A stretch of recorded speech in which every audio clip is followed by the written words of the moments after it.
Manager Zhang, can your factory produce miniature props? Gu Chen arrived at Dongxing Toy Factory, and Manager Zhang asked curiously, what kind of miniature props do you want to make? Gu Chen said seriously, miniature safe houses, miniature generators, miniature tanks, miniature helicopters, miniature off-road vehicles, miniature armor, miniature guns and ammunition, miniature swords and shields, and so on. All miniature props must be made of aluminum alloy and must be fully functional. The gun can fire bullets, the car can drive normally, and the helicopter can take off. And all vehicles must be able to accommodate a shrunken person inside, allowing them to sit and operate. So can you do it? Manager Zhang hesitated. It can be made, but such microscale engineering requires precision instruments, and the cost will certainly not be cheap. Here is the list of props I need. After you look at it, give me a quote. Gu Chen handed several A4 sheets to Manager Zhang. On those sheets were countless miniature props listed, including hundreds of types beyond what Gu Chen had mentioned. For example, miniature refrigerators, miniature air conditioners, miniature dining tables, etc. Not only were the names written, but design drawings were also included. Even the required dimensions and the thickness of the materials for making the props were clearly indicated. Manager Zhang took the papers, glanced through them, and after a moment of silent calculation said, producing all these props according to your requirements will cost at least 2 million. Gu Chen agreed without hesitation, no problem. Are you serious? Manager Zhang couldn't believe it. 2 million could buy 2 apartments in Shanxing. Someone would actually trade 2 apartments for a pile of models. Gu Chen added, but I have 2 requests. What are they, Mr. Gu? Please tell me. Manager Zhang's tone became respectful. In fact, to produce all of Gu Chen's props, the cost plus labor was less than 1 million. A 2 million deal would yield over 1 million in profit, equivalent to half a year's revenue for their factory, which made him deferential to Gu Chen. Gu Chen continued, first, all props must be made exactly according to my design drawings. The material thickness must strictly follow my specifications without any deviation. After completion, I will inspect them personally. If there is any deviation, I will not pay the final installment. Second, these props must be completed within 30 days and delivered to the location I specify. 1 day overdue, and I will not pay the final installment. The first point is easy, but completing it within 30 days seems difficult. Manager Zhang said hesitantly, I'll add another 500,000.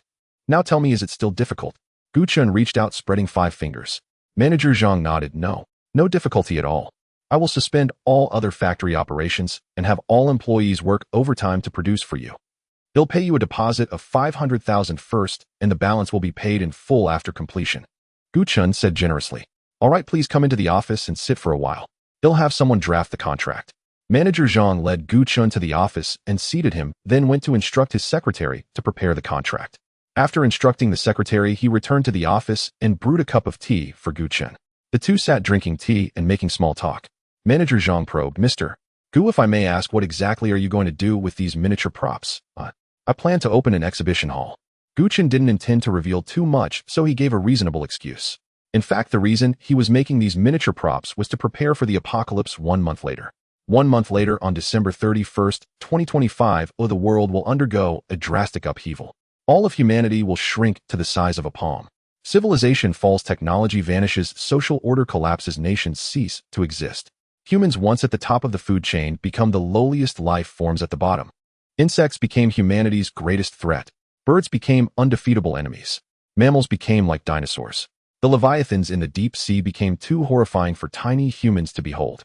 Once prosperous cities turned into beasts' playgrounds and human hell. In that dark apocalypse, humanity was twisted, morality trampled. To compete for limited resources, survivors killed each other without mercy. Gu Chen knew all this because he had experienced it in his past life. Yes, he had been reborn. Reborn 1 month before humanity's shrinking. In his past life, it was precisely because he held on to the last shred of humanity that he died at the hands of his ex-wife. Manager Zhang, the contract is ready. Soon a female secretary in a professional suit entered the office and placed a contract on the coffee table in front of Gu Chen. Oh, isn't this Gu Chen? What are you doing at a toy factory? Ordering toys. At that moment, a sharp and sarcastic female voice rang out. Immediately after, a woman in a red dress swayed her hips into the office. Seeing this woman in red, Gu Chen's eyes narrowed, a flash of killing intent passing through his gaze. This woman was none other than his ex-wife, Wang Shui, who had killed him in his past life. Half a month ago, Wang Shui despised Gu Chen's conditions and insisted on divorcing him, making a huge fuss. In fact, Gu Chen's conditions were not bad. He had a job with a monthly income of over 10,000, a fully paid 3-bedroom apartment in Shanxing, a fully paid small shop, and a small car worth about 100,000. His total assets were nearly 2 million. A monthly income over 10,000, owning a house, car, and shop without loans. Although not extremely wealthy, it was far better than those still paying off mortgages and car loans. But women are never satisfied. Even though Gu Chen's conditions were already decent, Wang Shui still complained that he couldn't give her the life she wanted, insisting on divorce. But in reality, the real reason Wang Shui insisted on divorce was that she had long been having an affair with a wealthy. On the day of their divorce, Wang Shui didn't even bother to pretend. She directly left in that boss car right in front of Gu Chen. In the past life, after all of humanity shrank, Wang Shui was heartlessly abandoned by that boss and came back begging Gu Chen to take her in. Gu Chen held on to the last shred of conscience, couldn't bear to let her starve, and took her in. But what Gu Chen didn't expect was that Wang Shui, instead of being grateful, attacked and killed him in his sleep to monopolize his supplies. Even now, Gu Chen could still feel the pain of being disemboweled and dismembered alive. But fortunately, heaven gave Gu Chen a second chance. In this life, he would never show mercy to Wang Shui again. He would make her reap what she sows, pay a heavy price for her betrayal and deception. Gu Chen glanced at Wang Shui, chose not to engage with her, and lowered his head to sign the contract. Wang Shui leaned and scanned the contract and gasped, "Gu Chen, have you lost your mind? Spending over 2 million to customize toys. Where did you get the money?" A sudden thought struck her, and she looked at him in disbelief. "I heard you sold the house and the shop. Did you do all that just to order these toys?" "That was my premarital property. I can do whatever I want with it. It has nothing to do with you," Gu Chen said coldly. "I think he's gone crazy from the divorce, selling the house and shop just to order toys." "Ha ha ha." A bald, middle-aged man laughed as he walked into the office. He was Chen Jiping, the wealthy boss with whom Wang Shui had an affair.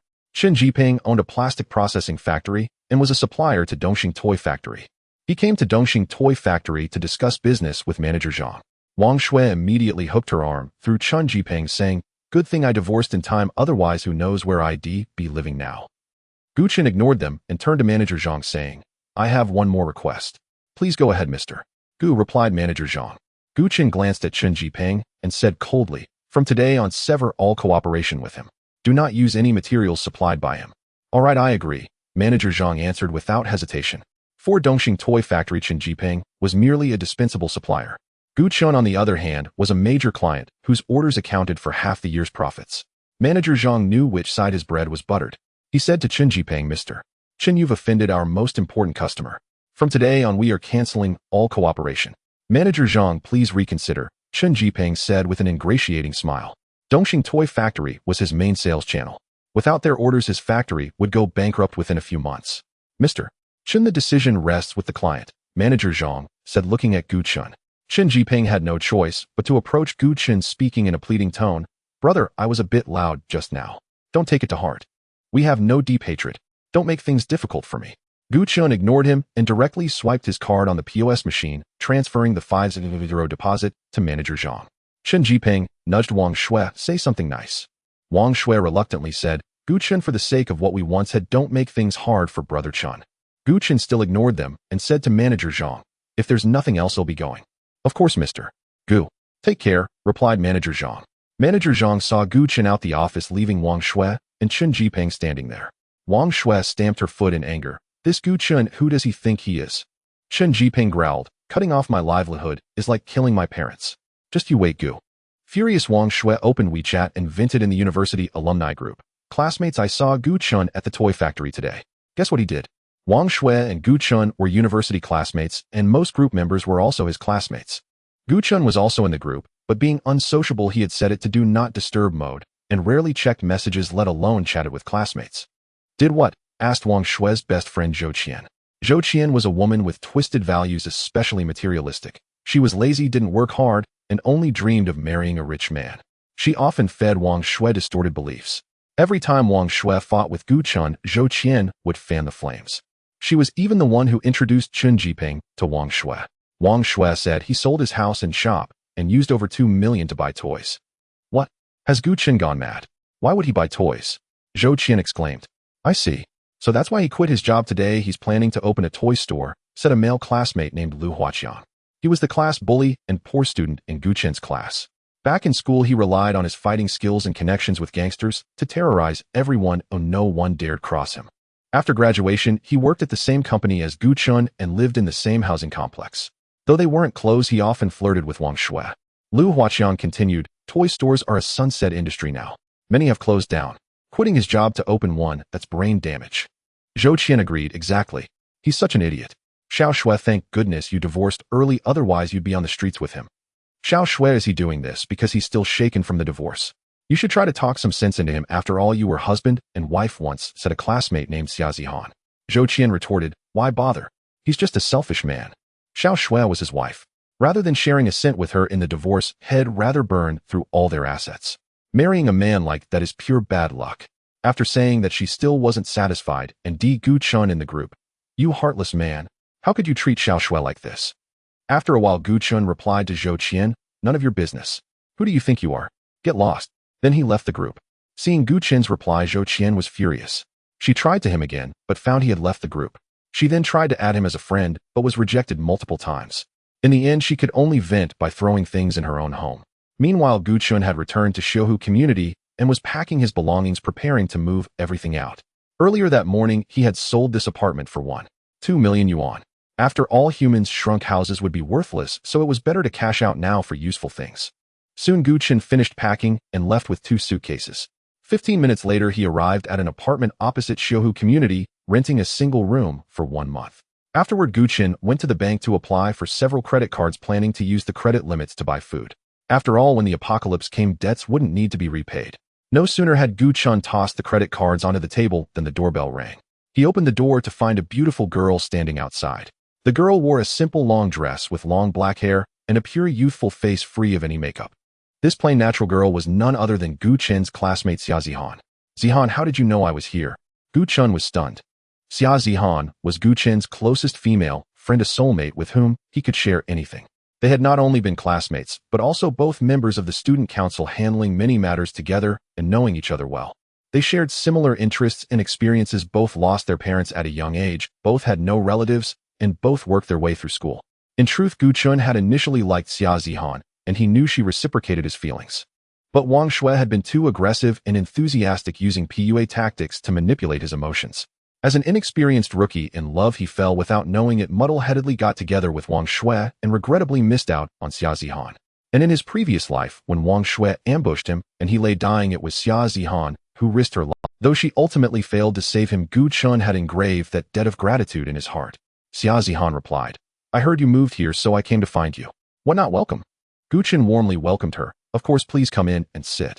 Xia Zihan stepped into the single room and sat down on a stool. She noticed the credit cards on the table and turned to ask Gu Chun. Gu Chun, I heard you sold your house and shop and used the money to buy toys. Gu Chun nodded. Yes, I sold them.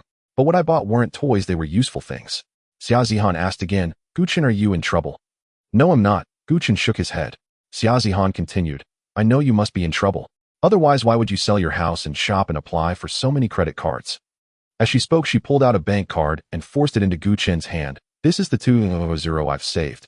It's not much, but I hope it can help you. Looking at Xia Zihan's sincere eyes, Gu Chun was deeply moved. Only then did he realize what a wonderful girl he had missed. He truly regretted choosing Wang Shui over her. Gu Chun shook his head and pushed the bank card back. No, this is hard-earned money. I can't take it. Take it for now. Return it once you've weathered the storm, Xia Zihan insisted. No, I can't. I really am not in any trouble. After a brief tussle, the bank card ended up back in Xia Zihan's hand. She put it away and urged, if you ever need money, you must tell me. Gu Chun nodded, then said seriously, Zihan, what if I told you that in 1 month the apocalypse will come? Would you believe me? The apocalypse? Xia Zihan thought for a moment, then looked at him with pity. I know the divorce with Wang Shui hit you hard, but you have to pull yourself together. There's a long road ahead. Clearly, she didn't believe a word. She thought the divorce had simply driven him to wild thoughts. I'll forget it. Gu Chun sighed. Then he continued, Zihan, if you trust me, stock up on small, easy takri food like biscuits. Also, it's best to stock up on lightweight small items like pocket knives, embroidery needles, and the like. Okay, I understand, Xia Zihan agreed, though it seemed she didn't really take it to heart. She checked the time and her phone, then stood up. It's getting late. I should be going. Just as Xia Zihan reached the door, Gu Chun called out, Wait, Zihan. She turned back. What's wrong, Gu Chun? Gu Chun said seriously, Zihan, on the 31st of this month, come find me by the lake in Xiuhu community. I have something important to tell you. No matter what, you must come. All right, she promised. Gu Chun reminded her. Remember, no matter what happens, you must reach me before noon. Remember, before noon. Noticing the gravity in his expression, Xia Zihan also turned serious. Okay. I understand, before noon on the 31st. I will definitely be there. It's a promise between us. With that, she extended her little finger toward Gu Chun. Gu Chun was startled at first, then extended his own little finger. The two hooked fingers together. A pinky promise that was a vow. I understand. They'll be there before noon on the 31st. It's a promise between us. Xia Zihan extended her little finger toward him. Gu Chen was taken aback for a moment, then extended his own little finger. Their fingers linked together. A pinky promise that was a vow. Gu Chen was taken aback for a moment, then extended his own little finger. Their fingers linked together. A pinky promise that was a vow. After Xia Zihan left, Gu Chen arrived at a glass factory on the outskirts and found the factory manager so small. Manager Zhu was somewhat surprised. Gu Chen nodded. Can you customize it? Manager Zhu hesitated. Would a larger size work? We don't have molds this small. If we need to customize this size, we'll have to make new molds, which will significantly increase costs. Gu Chen waved his hand and said, I'll pay for the custom molds, but there's one condition: they must be finished before the 29th of this month and delivered to my residence. Deal. Manager Zhu agreed. Soon they signed the contract and Gu Chen paid the deposit. The next day, Gu Chen went to the gym, found a personal trainer, and signed up for the highest tier course to start exercising. Because after humans shrink, they retain their previous physical attributes. To have a strong physique after shrinking, Gu Chen had to intensify his training within this month. Time flew by, and 29 days passed in the blink of an eye. On the 29th, Manager Zhu delivered the 100 glass bottles to Gu Chen's apartment as promised. Gu Chen paid the remaining balance and signed for them, then went to the supermarket, maxed out 2 credit cards, and bought a large stock of daily necessities. These included large quantities of beef, pork, rice, purified water, cooking oil, salt, nuts, and compact compressed rations. Above all, the most important was white sugar, a strategic resource in wartime. After humans shrink, just a tiny grain could instantly restore energy to someone starving and dizzy. In addition, there were some plant seeds and a bag of fertile black soil. Gu Chen planned to cultivate a patch of fertile land inside his micro-safe house to grow small vegetables.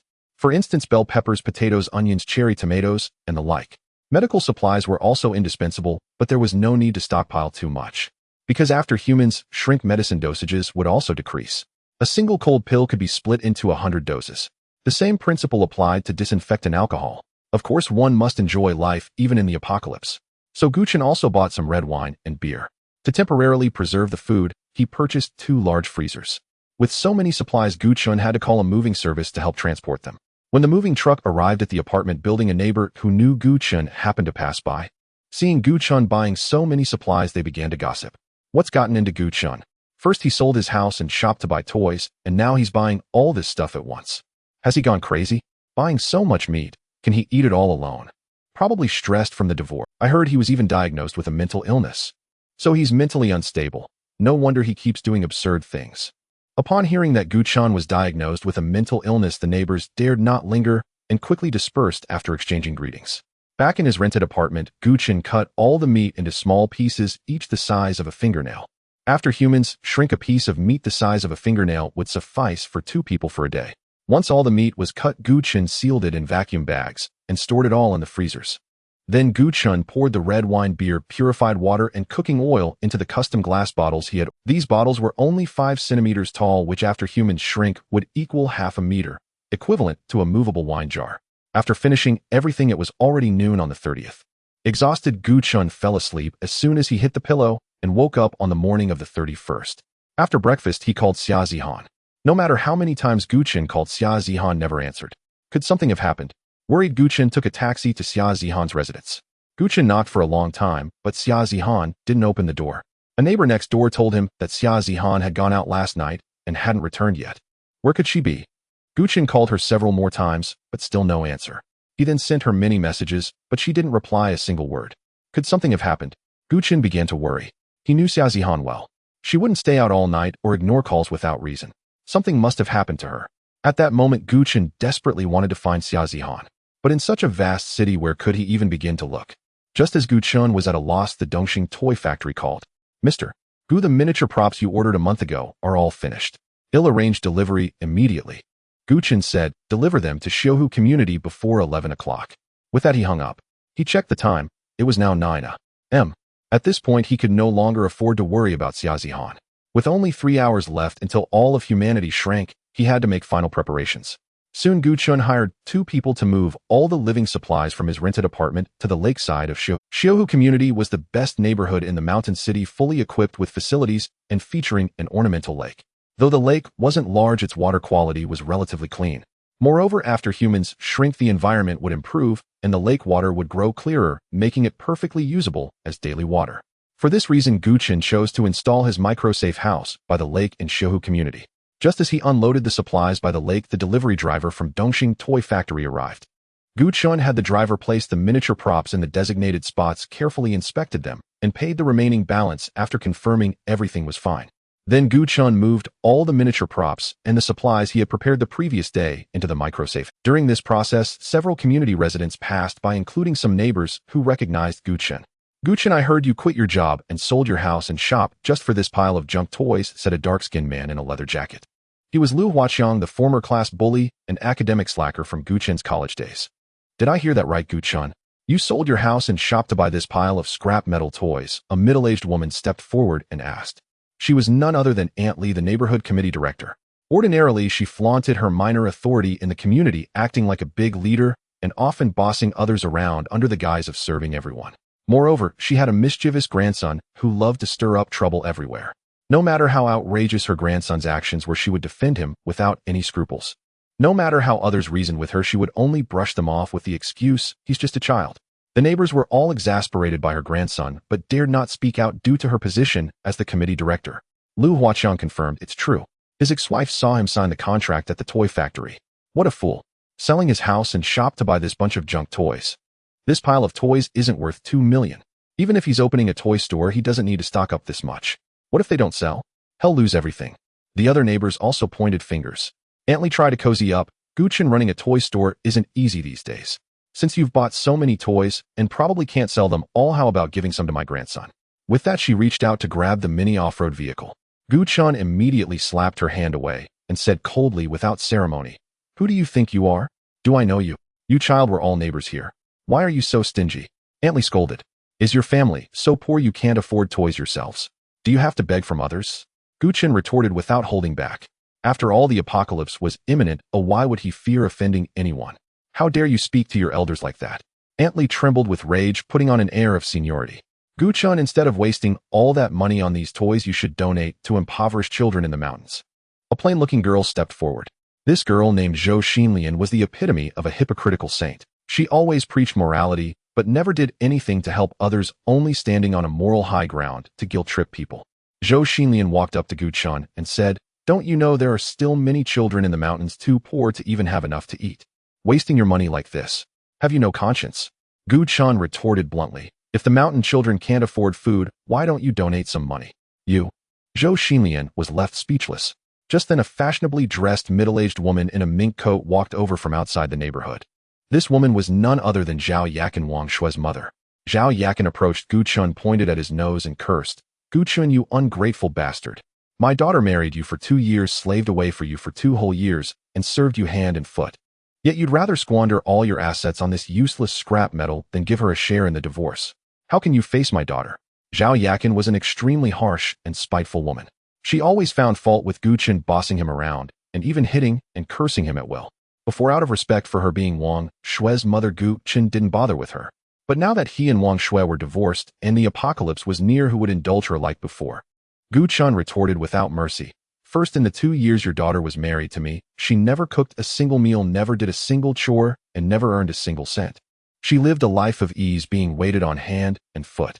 I'd like to ask, how exactly did she slave away for me? How did she serve me comfortably?" Chen's tone grew harsher. "Second, my house and shop were all earned through my hard work before marriage. She didn't contribute a single cent, and on top of that, she cheated on me with another man during our marriage. Why should I give her any of my assets? You lunatic, what nonsense are you spouting?" Zhao Yakin flew into a rage and raised her hand to hit Chen. Chen, not one to tolerate her, grabbed her wrist and slapped her across the face. Slap. A crisp sound echoed as 5 finger marks appeared on Zhao Yakin's face. She was completely stunned. She couldn't believe Chen dared to hit her. The onlookers were also dumbfounded. They never imagined that the usually mild-mannered Chen would dare to strike his former mother-in-law. "You bastard, how dare you hit me?"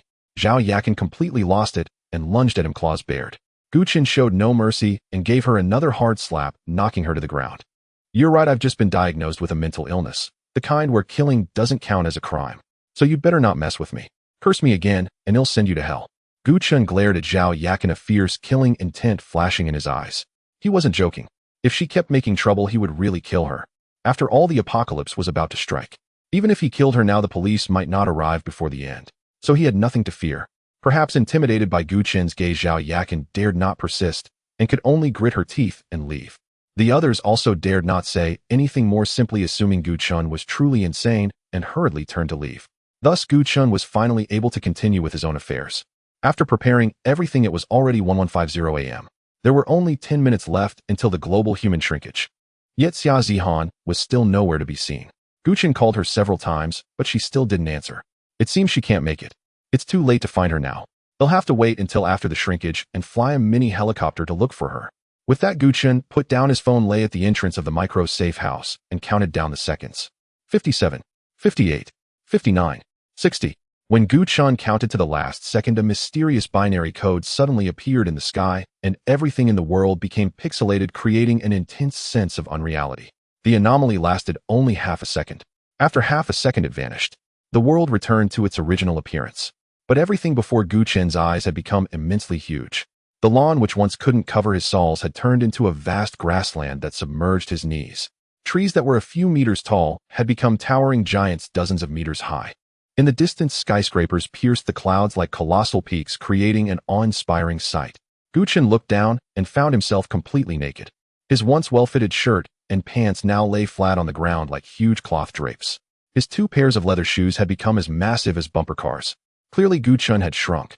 Of course, he wasn't the only one. All of humanity had shrunk. At this moment, all of humanity shrank.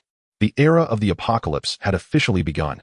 The moment his body shrank, Gu Chen sprinted toward the microsafe house. His speed was astonishing, 10 times faster than before the reduction.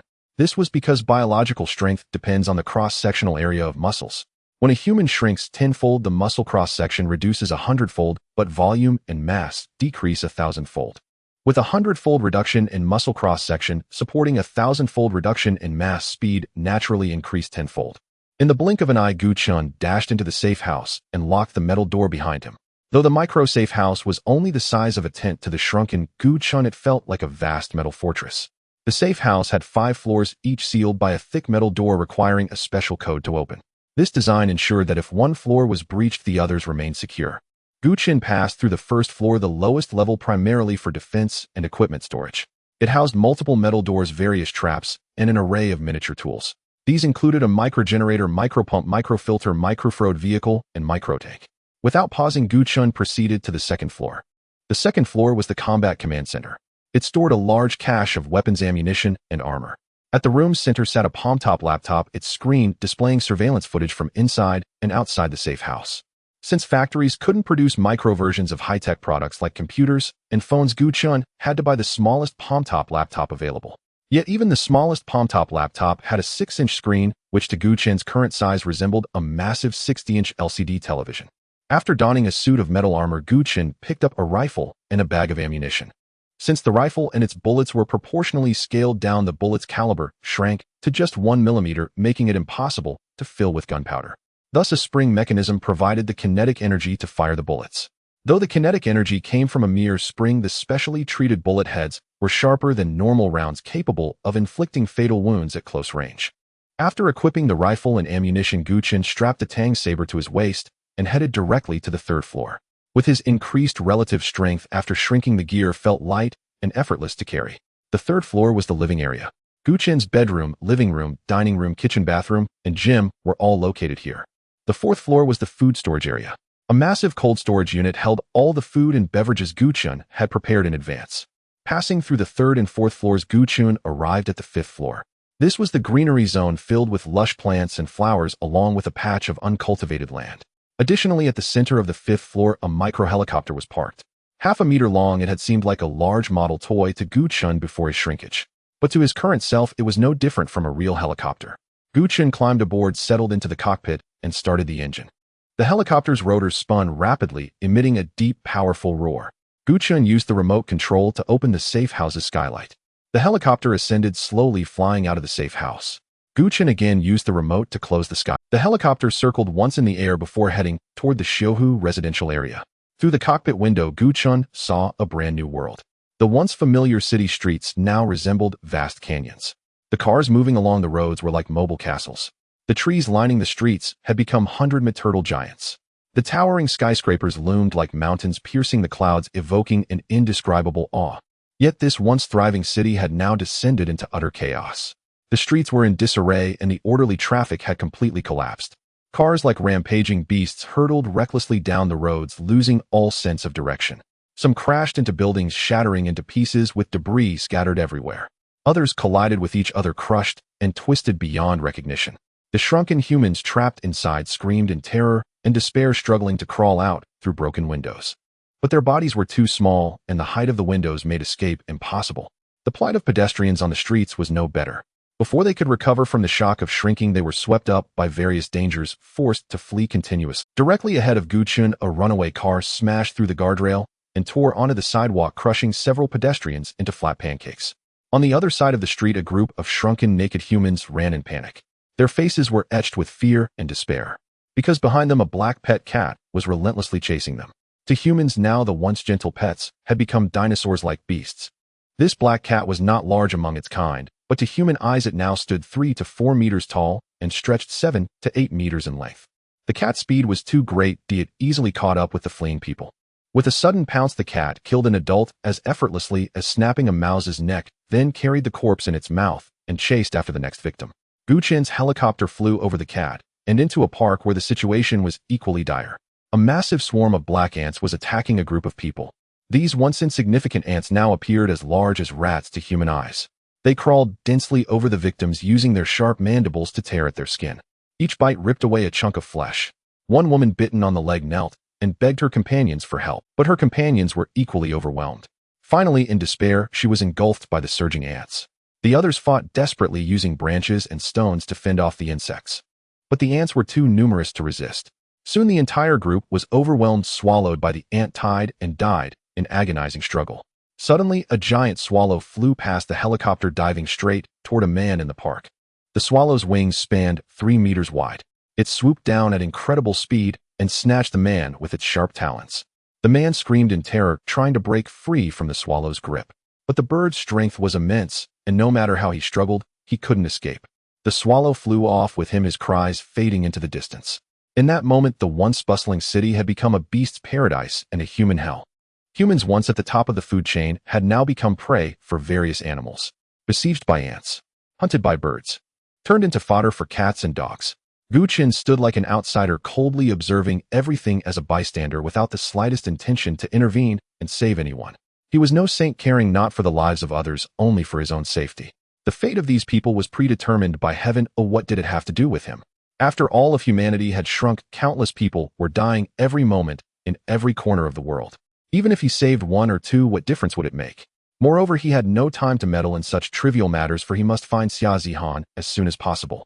Otherwise, as a fragile woman, she would hardly survive in this environment. Chen piloted the helicopter, continuing his search through the city. His eyes swept every corner, hoping to spot Xia Zihan somewhere. But no matter how hard he searched, he could not find her. Searching aimlessly like this won't work. I can only try the company where we worked. Chen murmured to himself. After graduation, he and Xia Zihan had joined the same company, albeit in different positions. Though he knew the chances of her being at the company were slim, he had nowhere else to go, so he decided to try his luck. Soon Chen flew the helicopter to the company where he once worked. It was located in a 33-story office. The building stood nearly 100 meters tall, yet in Chen's eyes it now loomed like a 1,000-meter giant. Just one glance made him dizzy. Chen maneuvered the helicopter to rise to the 12th floor and flew directly in through an open window. The entire floor housed the company's office. The office was now a scene of emptiness. Every workstation was vacant, with no one working in sight. But upon closer inspection, many tiny people were huddled under the desks. They were clearly Chen's.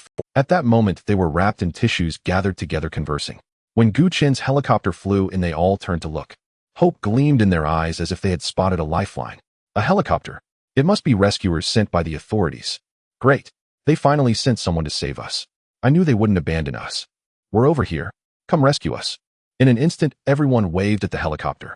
Soon it landed before their astonished eyes, and fully armed, Chen stepped out. The crowd gathered around. Hello, are you a rescuer sent by the authorities? What happened? Why have we shrunk? As they tried to board the helicopter, Chen stopped them with his gun. Everyone stand still. Don't move. Chen commanded, coldly, gun in hand. They all froze, bewildered. He continued, have any of you seen Xia Zihan? Who are you? They asked curiously. His voice sounded familiar, but they couldn't place it. Are you Gu Chen? A bald, overweight, middle-aged man recognized his voice. It was none other than his boss. Wang Gang was a typical and scrupulous boss, relentlessly exploiting his employees without ever considering overtime pay or raises. In his 3 years at the company, Gu Chen had never received a pay raise, worked late every night, and never got a cent of it. Being even a second late the next day cost him half a day's wages.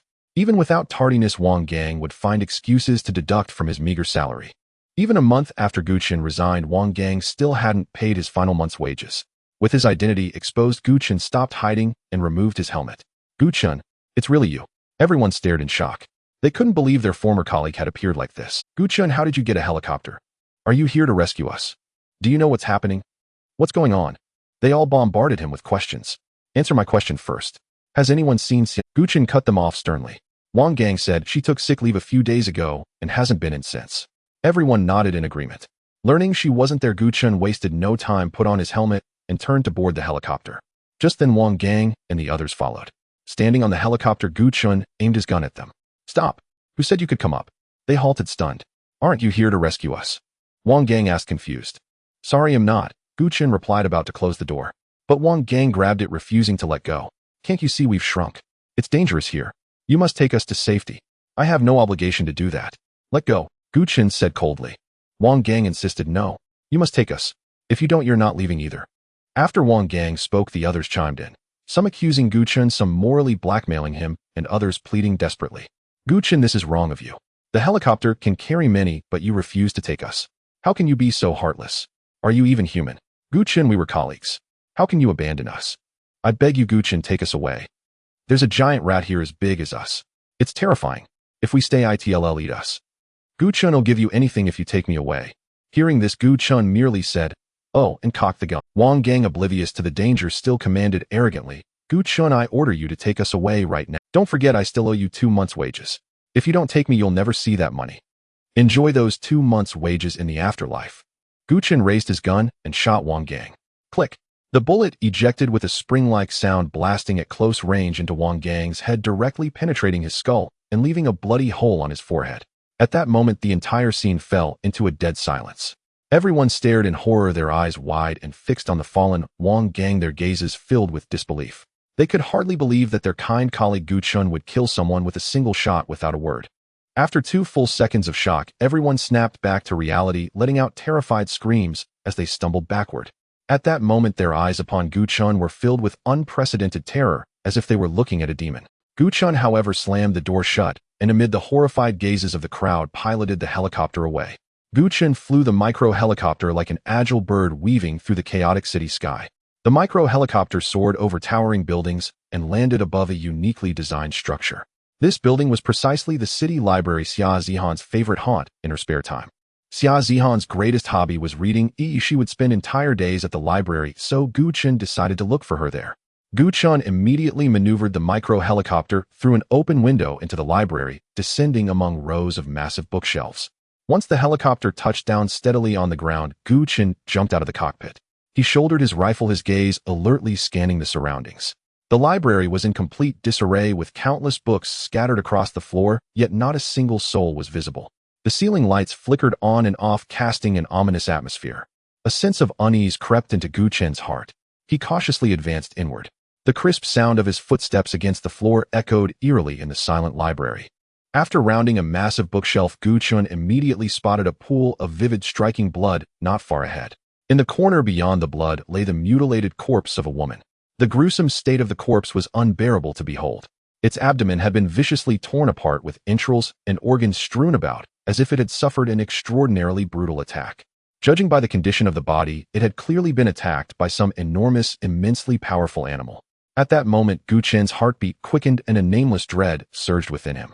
He realized the place was extremely dangerous. Just as he turned to head back to the helicopter, he heard a furious barking behind him. Woof! Woof! The sound was like the roar of a giant beast, nearly rupturing Gu Chen's eardrums. Gu Chen spun around abruptly and saw a massive yellow dog perched on the helicopter, its lantern-like eyes fixed intently on him. From Gu Chen's perspective, the yellow dog resembled a dinosaur. It stood 5 or 6 meters tall, with a body length exceeding 10 meters. A pair of sharp fangs protruding from its mouth glinted coldly in the dim light, exuding boundless murderous intent and terror. Around its neck hung a brown collar with a leash attached. The moment he saw the yellow dog, Gu Chen's heart nearly leaped out of his chest. He stood frozen in place, not daring to take even a single breath. Although he wore a heavy metal suit of armor, he couldn't be sure it would withstand the dog's bite. After all, the heaviness of this metal armor was only relative to the shrunken humans. From the perspective before shrinking, this metal armor was merely 0.3 millimeters thick. As for why it wasn't made thicker, that came down to considerations of weight. If the armor's thickness increased, its weight would also increase, burdening the shrunken humans and significantly impairing their mobility. Sacrificing mobility for defense would turn them into slow-moving turtles, ultimately doing more harm than good. The 0.3 millimeter thickness could potentially be punctured by a dog's fangs. So Gu Chen didn't dare to gamble. If he lost the bet, it would mean certain death. Moreover, even if the dog couldn't bite through his armor, if it deformed the armor, it could still threaten his life. Gu Chen forced himself to calm down and carefully stepped backward. Seeing him retreat, the yellow dog lunged at Gu Chen. Gu Chen quickly raised his rifle, aimed at the dog's head, and pulled the trigger. Bullets fired one after another, all precisely hitting the dog's head, but instead of causing any harm, they only further enraged it. After all, these were spring-driven bullets, not gunpowder-driven ones. They were adequate for dealing with insects or shrunken humans. But against large mammals, they couldn't even penetrate the thick fur, let alone the hard bones. Woof, woof, woof. The yellow dog barked furiously and charged at Gu Chen. Gu Chen had no choice but to abandon shooting and flee at full speed, trying to find a safe place to hide. Soon Gu Chen spotted a gap over a meter high beneath a bookshelf not far ahead. If he could squeeze into that gap, he could evade the dog's attacks. Without a moment's hesitation, Gu Chen crawled under the bookshelf. The yellow dog immediately rushed to the shelf, attempting to squeeze its head into the narrow space. But its massive head couldn't fit through such a tight gap, so it could only thrust its paw inside to claw at Gu Chen. Gu Chen kept retreating until he reached the back wall and stopped. The dog's paw waved back and forth before him. No matter how it moved, it couldn't reach his body, always falling. After several futile attempts, the yellow dog finally gave up and withdrew its paw. But it didn't leave, instead it crouched outside waiting. Gu Chen let out a long, relieved sigh.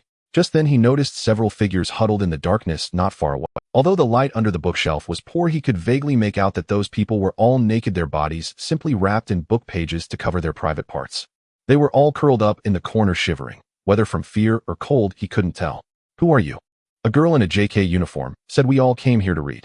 We were reading peacefully when suddenly our bodies shrank for no reason. Among us was an ant walking her pet dog. The moment she shrank, her pet dog bit her to death. Then the dog started attacking us. With no other choice, we had to hide here. Hearing this girl's words, Gu Chen immediately recalled the female corpse he had seen in the corner earlier. That must have been the dog owner killed by her own pet. "Have any of you seen this woman?" Gu Chen asked, pulling out Xia Zihan's photo and showing it to the crowd. It was Xia Zihan's ID photo, originally the size of a standard ID card, but to Gu Chen now, it was as large as an A4 sheet of paper. After looking at the photo, everyone shook their heads, saying they hadn't seen her. Gu Chen sighed in frustration. She wasn't at the company or the library. Where could she possibly be? "Are you the one sent to rescue us?" the girl in the JK uniform suddenly asked Gu Chen. Gu Chen shook his head. "I'm not sent by anyone above. No one is coming to save us. We have to find a way out ourselves." The girl glanced at the gun in Gu Chen's hand. "If you're not sent by them, then why do you have a gun?" Gu Chen replied, "This is a homemade pistol. Its power is nowhere near that of a real gun. It can't even harm the dog. To drive it away, we need something else." Gu Chen turned to the group, shrouded in darkness. "What do you have with you?" "I only have a rubber band," the girl said, pulling out one large enough to slip over her head.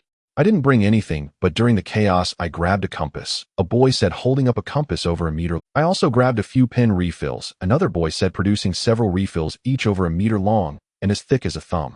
Gu Chen stared at these items deep in thought. If he looped the rubber band around the compass, he could fashion the pen refills could then be shot as arrows. Such a weapon couldn't harm the dog, but it could at least distract it. Just then the little boy in the school uniform in the corner spoke up. "I brought some firecrackers." "Firecrackers?" Gu Chen's eyes lit up as if seeing a glimmer of hope. "Where?" The boy pointed outside the bookshelf. "Under the chair over there in my pants pocket." "Firecrackers should be able to scare the dog away. We have to get them. They're our key to escape." Gu Chen's tone became resolute. For humans shrunk to this size, the blast of a firecracker was no less. Its power far surpassed the simple bow made from a rubber band and compass, or even the spring rifle in Gu Chen's hand. Even if it couldn't kill a beast as massive as the dog, it could at least scare it off. "But that mad dog is guarding outside. How do we get the firecrackers?" a boy asked. "Some of us will go out to distract the dog while others seize the chance to grab them," Gu Chen said. As he spoke, Gu Chen looped the rubber band around the compass, fashioning a simple bow. "Does anyone here have shooting experience?" Gu Chen turned to the group. I do. A slender boy stepped forward. Gu Chen tossed him the compass rubber band and pen refills. Take these and come with me to distract the dog. Me, the timid boy hesitated. Gu Chen patted his shoulder. Don't be afraid. We'll just shoot from a distance. If danger comes, hide under the bookshelf. After a brief exchange, everyone understood Gu Chen's plan. Ready? Gu Chen asked the group. Everyone nodded. They were mostly college students with no leadership experience, so they looked to Gu Chen as their pick. Ready? Then let's go. Without another word, Gu Chen dashed out from under the bookshelf and fired several shots. The slender boy followed, using the makeshift bow to shoot pen refills at the dog. The bullets and refills struck the yellow dog, enraging it. Woof! Woof! The yellow dog barked furiously and lunged at Gu Chen and the boy. They quickly ran to the left side of the bookshelf, luring the dog with them. Meanwhile, the other boys dashed out from the right side of the bookshelf, racing toward the chair not far away. As the dog was about to catch up, Gu Chen and the boy ducked back under the bookshelf, retreating to a safe area beyond the dog's reach, then crouched down to attack. Click! Whoosh! Bullets and pen refills flew out one after another. Gu Chen and the boy didn't dare stop, keeping the dog's attention fixed on them. Covered by Gu Chen's diversion, the other boys succeeded in retrieving the firecrackers from under the chair. Once they returned to the bookshelf, Gu Chen and the boy ceased fire. Everyone was panting heavily, as if they had just survived a life-and-death battle. Great job! Gu Chen walked over and opened the firecracker box, finding it full. For Gu Chen's current size, each firecracker was about a foot long, easily held in one hand. Perfect to throw like a grenade. Gu Chen immediately pulled out a firecracker, struck it against the side of the box to ignite it, and hurled it at the yellow dog outside. Seeing a smoking tube tossed out, the yellow dog approached to inspect it, sniffing it curiously with its nose. But the next second, bang! The firecracker burst into a ball of flame with a deafening explosion. To the shrunken humans, the blast was earth-shattering, like a real bomb going off, the very air trembling from the shockwave. Everyone's eardrums felt shattered, nearly losing their balance. The yellow dog, bearing the brunt of it, leaped up in pain, howling incessantly. Looking closely, its one pitch-black nose was now slightly reddened with a faint trace of blood. It seemed the gravel inside the firecracker had splattered upon explosion, striking its nose. It works! Gu Chen's heart leaped with joy. He took out another firecracker, lit it, and threw it out. This time the yellow dog dared not approach, keeping its distance. Bang! With another violent explosion, the dog instinctively jumped and then retreated further, whimpering. Gu Chen stepped out from under the bookshelf, lit another firecracker, and tossed it far toward the dog. The yellow dog, no longer daring to linger, turned and fled the library. Gu Chen finally let out a sigh. Everyone looked at Gu Chen with gratitude. If not for him, they would never have thought of using firecrackers to scare off. It shouldn't come back for a while. You should leave quickly, Gu Chen said, then grabbed the firecrackers and ran toward the helicopter. To ensure the dog wouldn't return, Gu Chen lit another firecracker and tossed it outside the library. The crowd then gathered around him. Big brother, take us with you, the girl pleaded. Please get us out, the boys begged. Sorry, I have no obligation to, Gu Chen replied coldly. Gu Chen left the words hanging and closed the helicopter door. He knew well that in the apocalypse, human hearts were the most dangerous, so he wouldn't let strangers on his aircraft. If any of them harbored ill intentions, even his armor couldn't guarantee his safety. Besides, he had no duty to concern himself with the lives of these strangers. Helping them drive away the dog and giving them a chance to escape was already more than enough. Bang! As the firecracker's explosion echoed outside, the helicopter's rotors began to spin rapidly, lifting it slowly off the ground. And so Gu Chen piloted the helicopter away from the library, leaving behind the pleading gazes of the crowd. After leaving the library, Gu Chen flew directly towards Xia Zihan's home. He had already visited the two places she was most likely to go, the company and the library, yet still found no trace of her. Gu Chen had no choice but to return to her house, hoping to uncover some clues.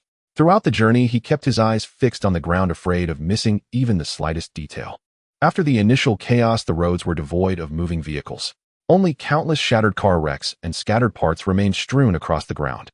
As for the shrunken humans, their numbers had dwindled significantly compared to before. Some had taken refuge in shelters, while others had been devoured by animals.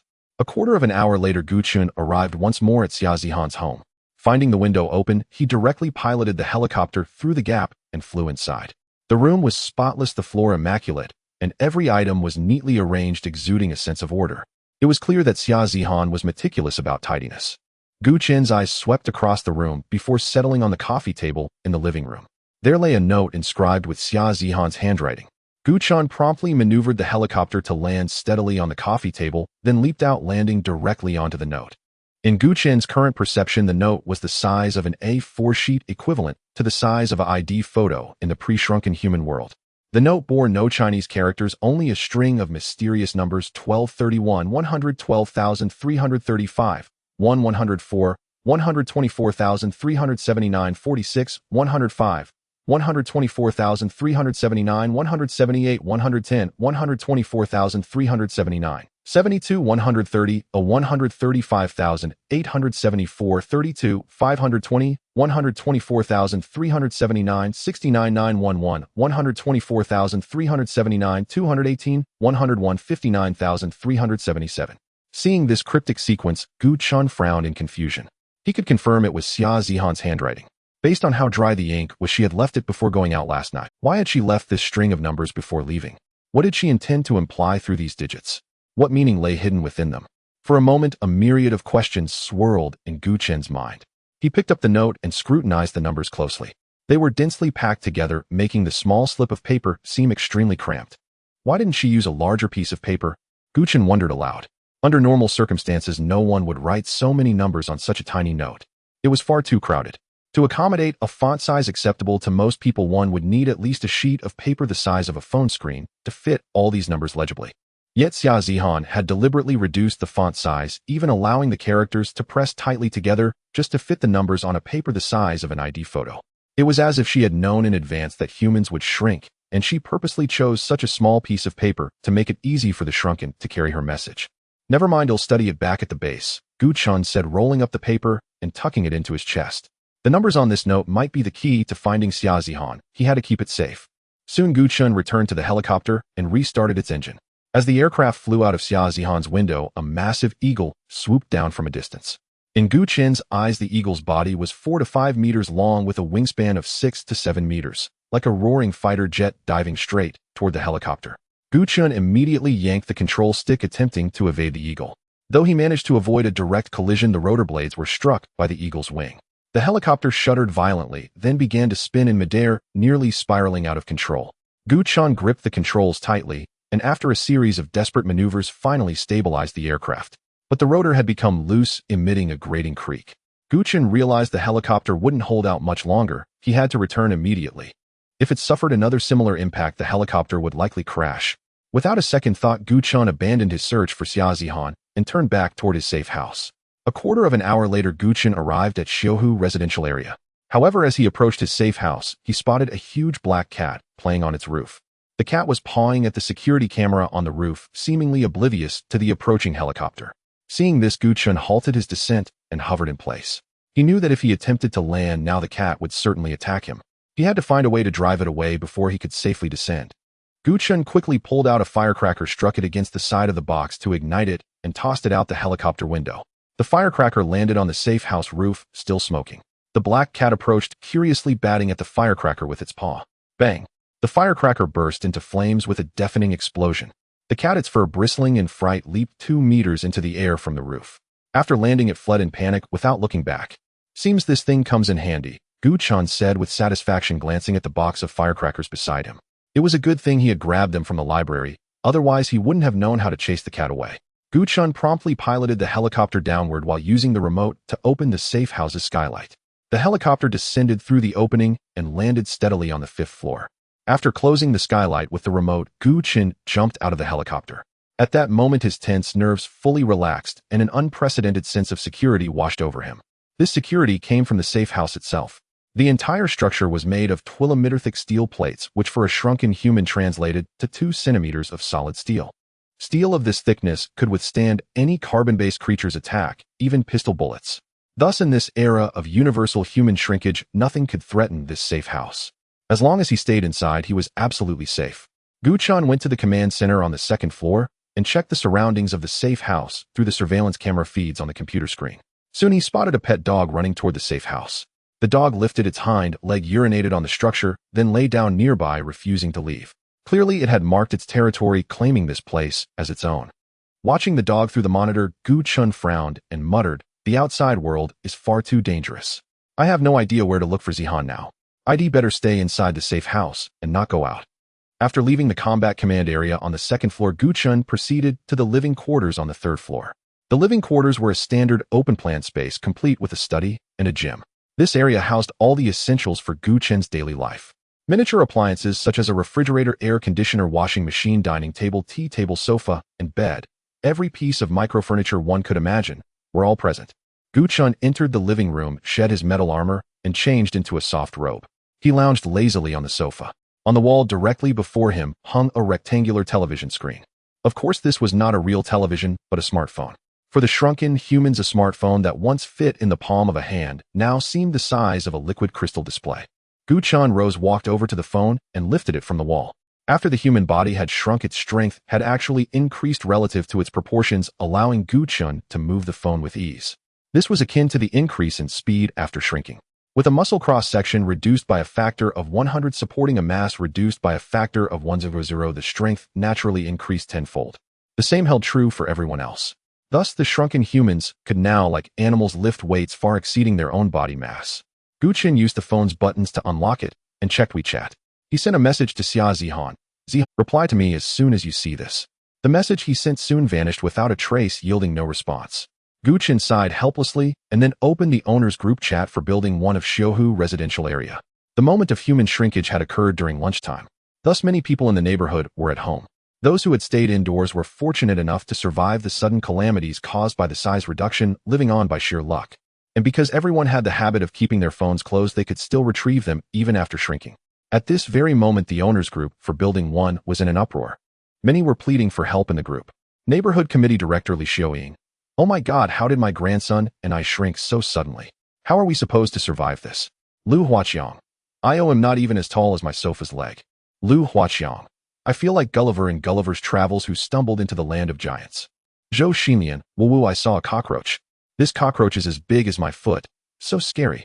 Zhou Xinlian. It's crawling toward me, so disgusting. I can't stay here, can someone come save me? No one answered her, as everyone was struggling to cope with their own predicaments. Someone else sent a voice message in the group, and when played it revealed a terrified voice. There's not just a cockroach in my house, but a rat too. This rat looks as big as I am, and it's already in an attacking stance. Ah, help.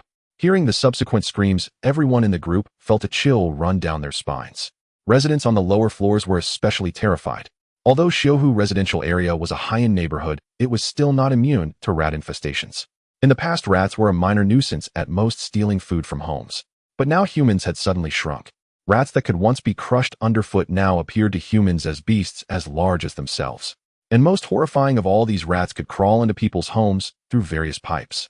If a rat were to burst out and bite someone, where could they flee? The mere thought of being hunted and gnawed by rats made everyone break out in a cold sweat. Just as fear gripped them, Lu Huaqiang suddenly sent a voice message in the group. No need to be afraid. Oh, as long as you have a sharp tool nearby, you can scare these things off. I saw a rat at home just now. I picked up a fruit knife that had fallen on the floor, pointed it at the rat, and it ran away. Hearing Lu Huaqiang's words, everyone began searching for nearby items that could serve as weapons for self-defense. Soon they found chopsticks, forks, scissors, and other implements to protect themselves. With weapons in hand, the panic among them subsided considerably. At that moment, a woman said, I'm so cold, I have no clothes on, but the bed is too high for me to climb onto. Neighborhood Committee Director Lu Xiaoying. Upstairs, find some scissors, cut a piece of cloth from your old clothes, and sew it together with a needle and thread. That will make a simple garment. That's what we did. Hearing Lu Xiaoying's advice, everyone immediately followed suit. They rummaged through their belongings, found scissors and sewing kits, and began crafting makeshift clothing. Before long, someone shared photos of their finished clothes along with the crafting process in the group. The others imitated the method, and soon everyone had something to wear. After making her clothes, Zhou Xinlian tagged Li Xiaoying in the group. Director Li, were trapped in the neighborhood. Has the government issued any news? When will they send rescue? None of us can hold out much longer. Li Xiaoying replied promptly. The authorities haven't contacted me yet, but we must trust them. Stay home and don't go out recklessly. Oh, wait for rescue. The group members saw Li Xiaoying's message and chimed in one after another. Yes, let's not cause trouble for the higher-ups. I still have some food at home. I won't go out until rescue comes, though I can't really get out anyway. Gu Chen, who had been staring at his phone screen, let out a cold laugh. He set the phone aside, deciding not to waste time on these insipid chat messages. Most people were torn between fear and hope for official rescue. This was a trait of Longwo's citizens. But official rescue would never come.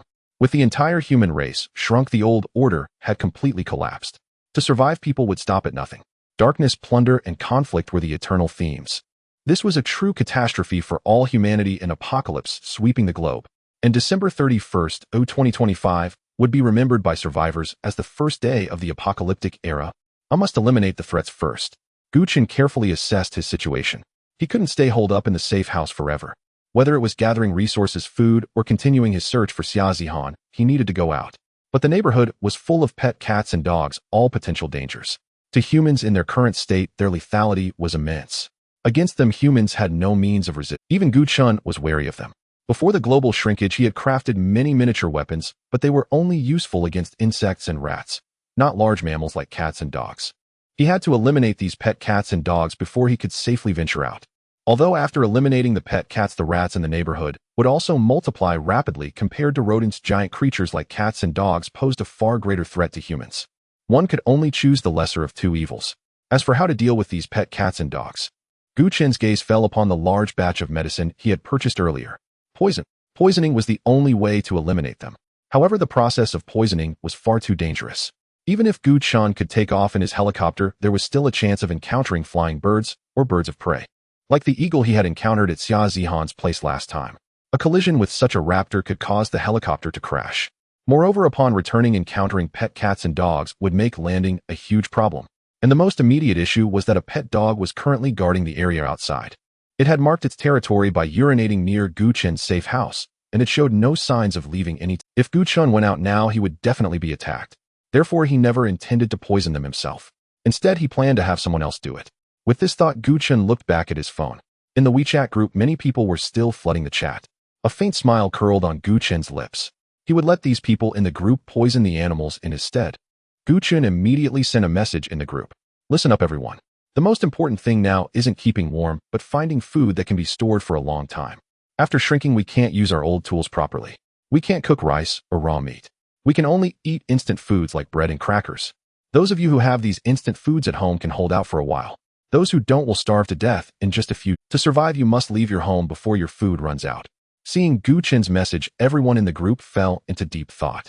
Given their current size, using tools like gas stoves or rice cookers was out of the question. Even climbing onto the kitchen counter was an insurmountable challenge. Cooking was indeed a highly unrealistic task. They couldn't just act like cavemen and eat things raw, could they? Wouldn't that just make them sick and hasten their demise? So the only edible things for them now were truly just bread, crackers, and other instant foods. For a moment, everyone began mentally calculating how much instant food they had stockpiled at home. And after they finished all that instant food, what would they eat next? If they couldn't find new food sources, they would indeed, as Gu Chen said, simply wait to starve to death at home. Many people suddenly panicked and sent messages asking for help. Gu Chen, oh no, I didn't even think of that. All I have to eat at home is 2 crackers. Once they're gone, that's it. Well, me too. I only have 1 small bread roll left, and it's on the table where I can't reach it. Luckily, I had an early lunch, but what about dinner? What will I do later? Zhou Xinlian also played the victim in the group. I have no instant food left at home. I just exhausted myself shooing away a cockroach. I'm tired and hungry. Can anyone bring me some food? Otherwise, I'll starve.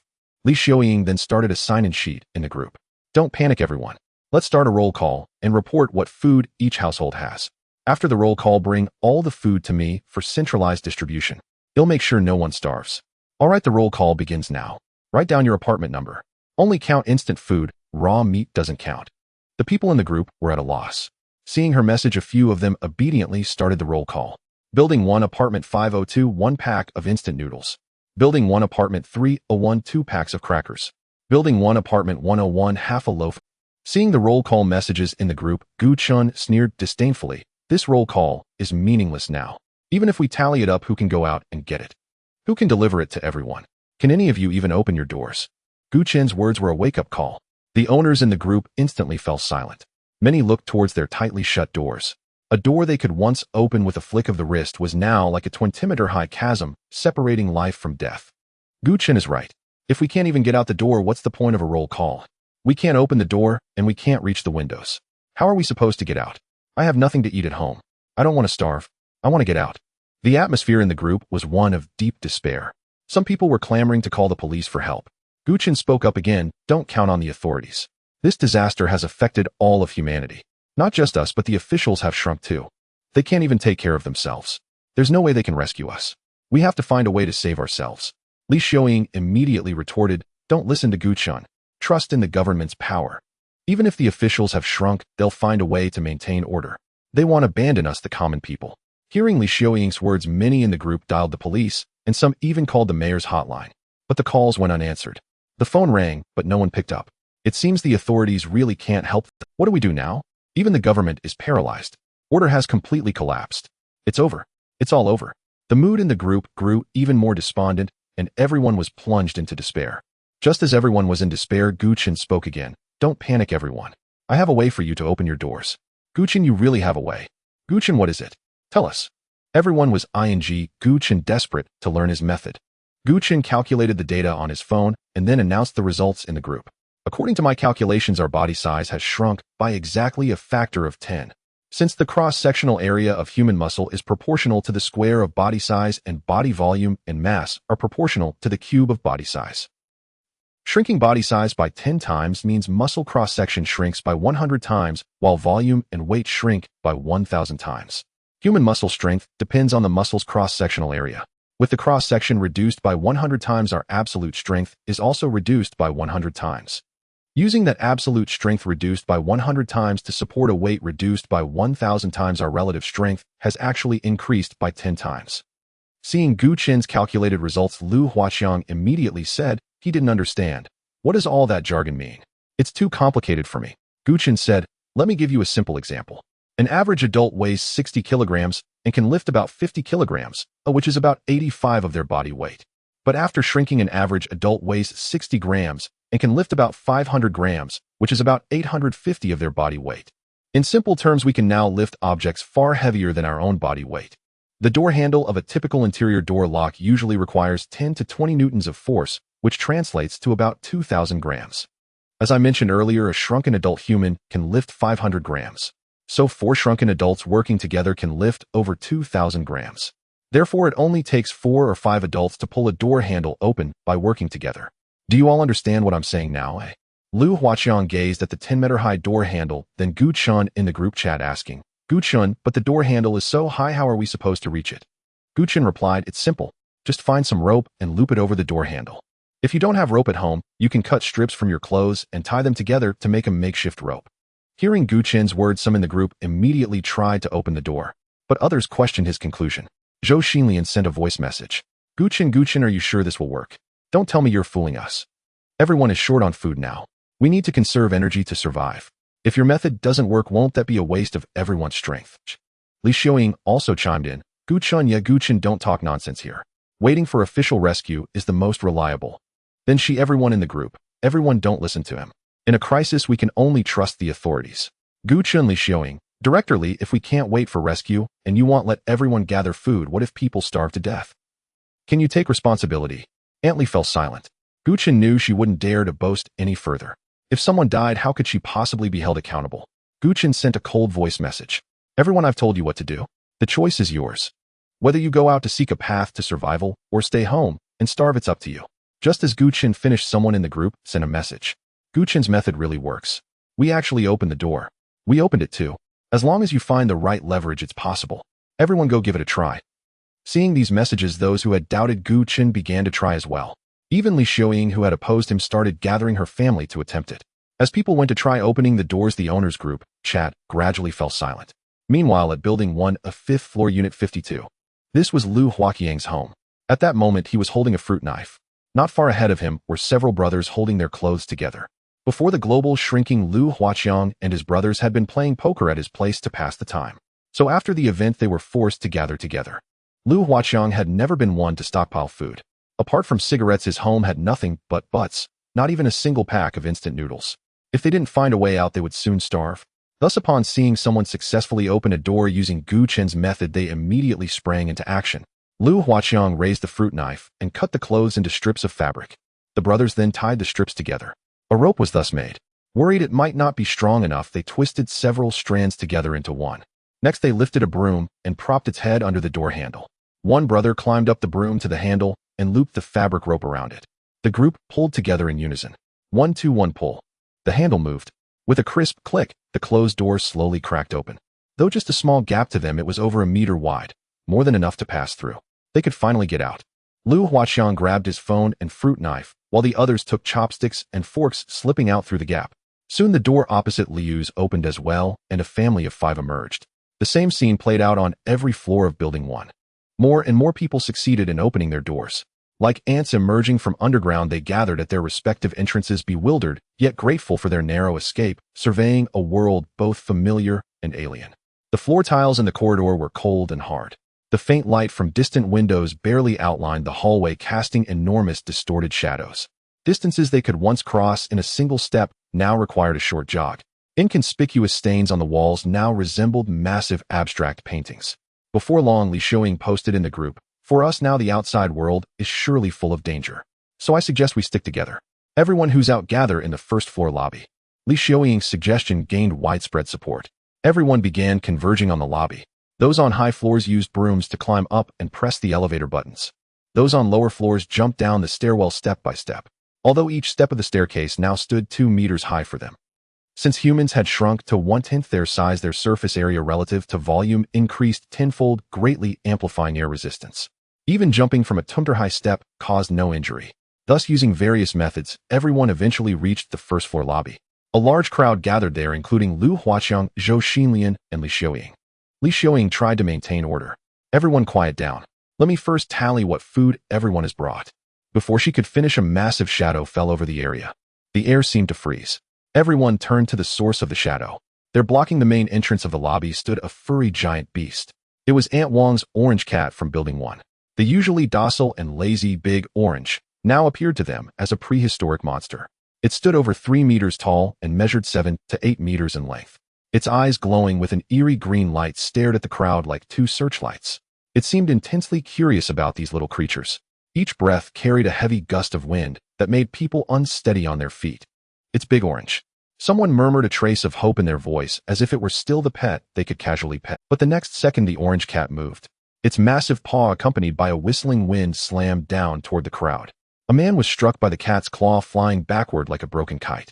He hit the wall with a dull thud and then fell silent. Blood stained a small area beneath him, a shocking sight. Fear like icy water instantly flooded everyone. This adorable Big Orange was no longer a pet. It was a predator, and humans were its prey. "Run!" someone screamed hoarsely. The crowd instantly erupted into chaos, a cacophony of screams and cries blending together. People scattered like headless flies, frantically seeking cover.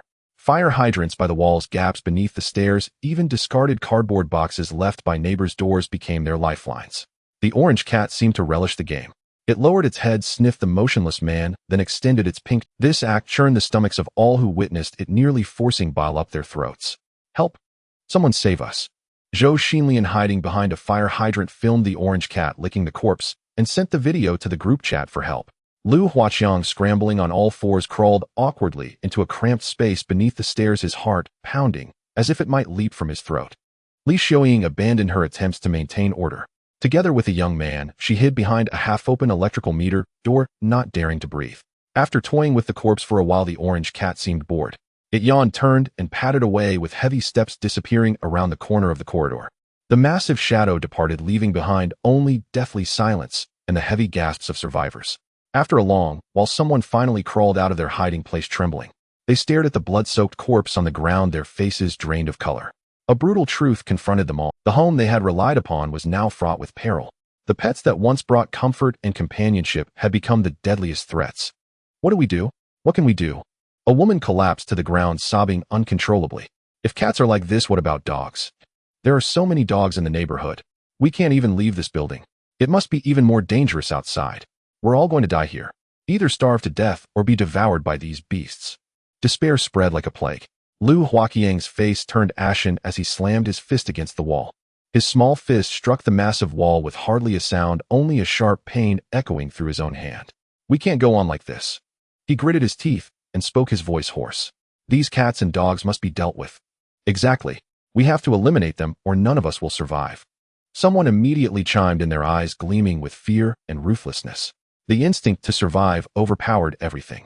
But a question remained: how to deal with them. They couldn't even handle a single cat now, let alone the larger dogs. Silence descended once more, the oppressive atmosphere suffocating. Just then, Gu Chun, who had been silent all along, sent a message in the owner's group chat. "Use poison." Those 2 simple words struck like lightning, cleaving through the haze of despair. Of course, though they were weak in strength, they had their wits. They could use human knowledge to concoct poisons. "Gu Chun, what kind of poison? Where can we find it?" Lu Huaqiang immediately pressed for an answer in the group. Gu Chun replied swiftly, "Many household cleaners, pesticides, and even certain foods and medications are highly toxic to cats and dogs. For instance, chocolate, onions, lilies, certain painkillers, antifreeze, containing ethylene glycol, and various disinfectants. Gu Chen listed a long array of common toxic items. Mix these into the food cats and dogs usually eat, like sausages, cat or dog food, or even meat, and place them where they often frequent. Be careful, wear gloves, and avoid poisoning yourselves. The group was silent for a few seconds before erupting. Yes, let's do it. I have cockroach killer at home. That must be toxic. I remember some disinfectant in the kitchen cabinet. I have a few ibuprofen pills. Will they work? The will to survive spurred everyone into swift action. They no longer hesitated or feared. Only the determination to live remained in their eyes. Under Gu Chen's guidance, a silent purge quietly unfolded within Building 1. The surviving residents mustered their courage using every toxic substance they could find. Expired pesticides, disinfectants of unknown concentration, forgotten cockroach poison, and so on. The prepared poison baits were stealthily placed in the corridors. Afterward, everyone hastily retreated to their homes, sealing their doors, listening intently in a mix of fear and anticipation. The effect was remarkably swift. Before long, agonized whimpers and struggles echoed through the hallway, then faded into silence. Those peeking through door cracks saw the orange cat, Daiju, lying motionless on the ground along with the poodle that had always barked and disturbed the peace downstairs. To the shrunken humans, their bodies still loomed large, but they had lost all menace. We did it. Someone sent the first message in the group, instantly igniting the stifled atmosphere. Lu Huaqiang, well done. Finally got rid of those beasts. Great. We're safe.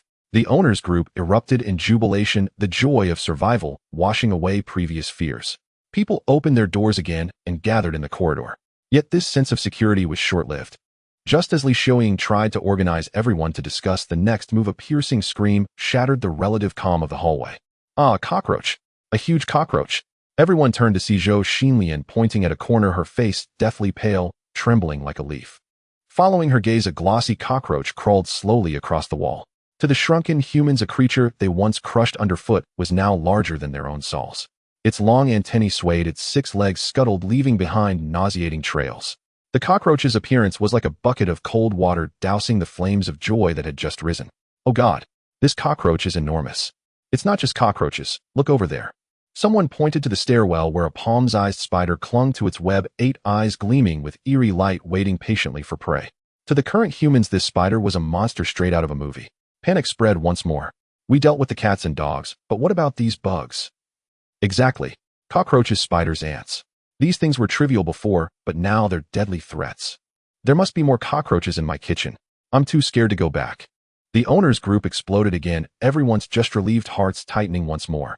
These ubiquitous insects were even harder to guard against than cats and dogs, easily slipping through door cracks, window gaps, or even drains.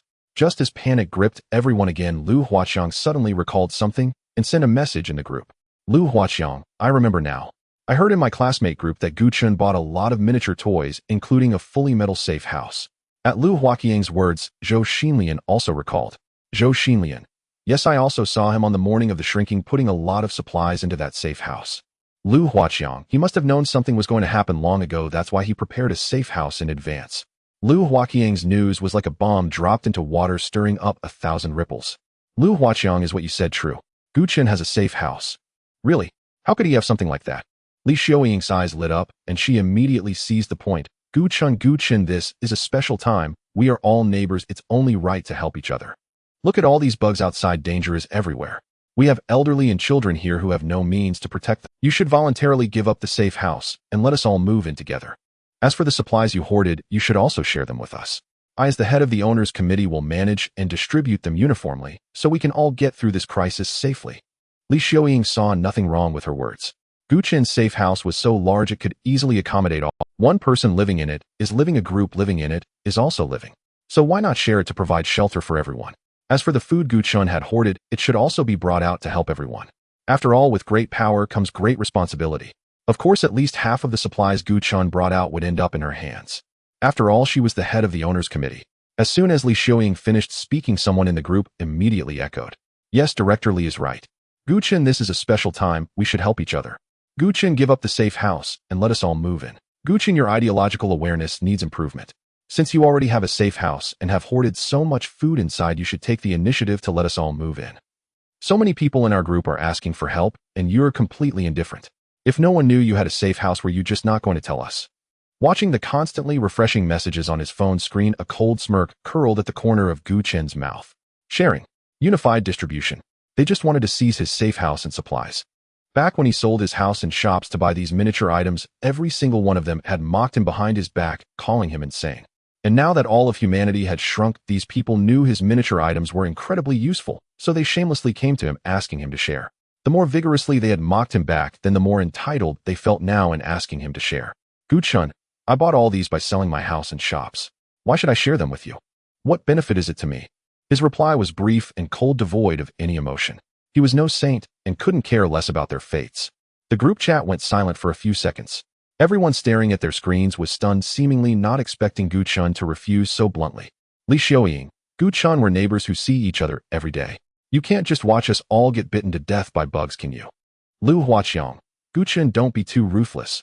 Open the door and let everyone take shelter. Zhou Xinlian even went full saint mode. Gu Chen, how can you always be thinking about personal gain? Don't you have any spirit of dedication? If everyone thought like you, how would society ever progress? You hog the safe house all to yourself, leaving so many elderly and children outside. If we get bitten to death by bugs, won't your conscience be tormented? Do you have no humanity? Where is your compassion? In an instant, the group was seething with indignation, and a torrent of accusations and moral blackmail surged toward Gu Chen. At the same time, Gu Chen received several private messages on WeChat. A person with the note, Building 1 AAA Building Materials Wholesale President Wang, sent a message, Little Gu, name your price. Let me in. Is 500,000 enough? If it's not enough, we can negotiate. Don't eat cilantro. Brother, take a look at sister's photos. Image. Sister can do any pose you want. Just let sister into your safe house and brother can have whatever he desires. The photos showed a woman dressed scantily, striking seductive poses. A person named Li Jiangguo said, Young man, you should respect the elderly and cherish the young. I'm old enough to be your grandfather. Shouldn't you be filial to me? There were several similar messages, some promising money, some sending indecent photos directly, some hinting at trading their bodies for shelter and food. Gu Chen scanned these messages expressionlessly. Money. At a time like this, what was money worth? Not to mention 500,000, even 50 million was meaningless. As for don't eat cilantro, Gu Chen had long heard that she had bought this apartment when she was a seafood dealer. She was never at peace in the owner's group, constantly flirting with wealthy men. Gu Chen certainly wouldn't dare to try, fearing the seafood might be poisonous, so he simply ignored these requests. Just as he dismissed these private messages, several more came in. The first was from Li Xiaoying. Li Xiaoying, Gu Chen, little Gu, how about this?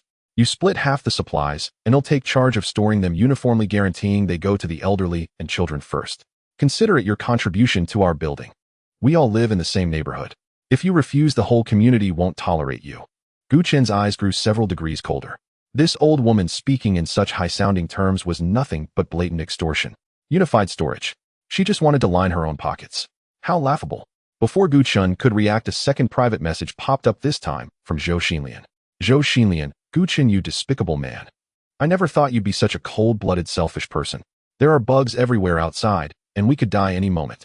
Yet you're hiding alone in your safe house. How can you be so selfish? If I were you, I would definitely let everyone into the safe house and share all the food with everyone, not be as selfish as you. A barrage of accusations, all steeped in moral blackmail. Faced with this moral blackmail, Gu Chen's heart was utterly unmoved, or in fact, he found it somewhat amusing. This was already the apocalypse. If moral blackmail worked, what need was there for humanity? As long as he had no morals, he could never be blackmailed. The third private message was from Lu Huaqiang. Lu Huaqiang, Gu, if you know what's good for you, open the door and bring out the food and drink. Otherwise, don't blame me for being rude. That flimsy tin house of yours looks sturdy, but I'll set it on fire. Let's see where you'll hide then. Looking at the three private messages full of threats and moral blackmail, a mocking smile curled at the corner of Gu Chen's mouth instead. Same old story, exactly like in his past life. Once he had been foolish enough to offer these people a helping hand at the start of the apocalypse, sharing the supplies he had painstakingly gathered. And what was the result? In return, he got betrayal and plunder, and ultimately he died at the hands of Wang Shui. The feeling of being stabbed in the back by the person he trusted most was something he would never forget. So in this life, he would never make the same mistake again. Gu Chen did not reply to any of the messages. These insignificant clowns were not worth a shred of his energy. Rather than heed their cacophony, it was better to delve into the mysterious string of numbers left by Xia Zihan. Gu Chen turned his attention back to the note filled with enigmatic digits. 1231, 112,335, 1. What did this sequence truly signify? What information was Xia Zihan trying to convey through this? Just as Gu Chun was lost and thought, a cluster of moving dots appeared on the surveillance feed of the safe house's exterior. Gu Chun promptly switched to the corresponding camera and zoomed in.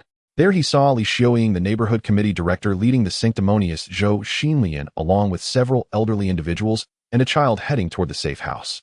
Before long, the group arrived at the base of the massive safe house. Li Xiuying cleared her throat, looked up, and called out, Gu Chun. Gu Chun, are you in there? I know you are. Come out and say something. Gu Chun, have you no morals? We're all neighbors here. Now that everyone is facing hardship, shouldn't you be helping us? Zhou Xinlian said with an air of entitlement. Minutes passed, yet silence reigned. Seeing that Gu Chun remained unresponsive inside the safe house, Li Xiuying's expression soured. Nevertheless, she restrained herself, adopting a tone of feigned anguish. Xiao Gu, listen to your auntie. These are extraordinary times. We're all neighbors living in the same building. We should stand together and weather this storm.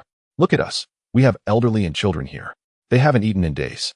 The outside is swarming with bugs. It's perilous. We can't even return to our homes. We're not here to take from you, just to borrow a place for the elderly and children to escape danger for a while and to ask for some food. We're neighbors after all.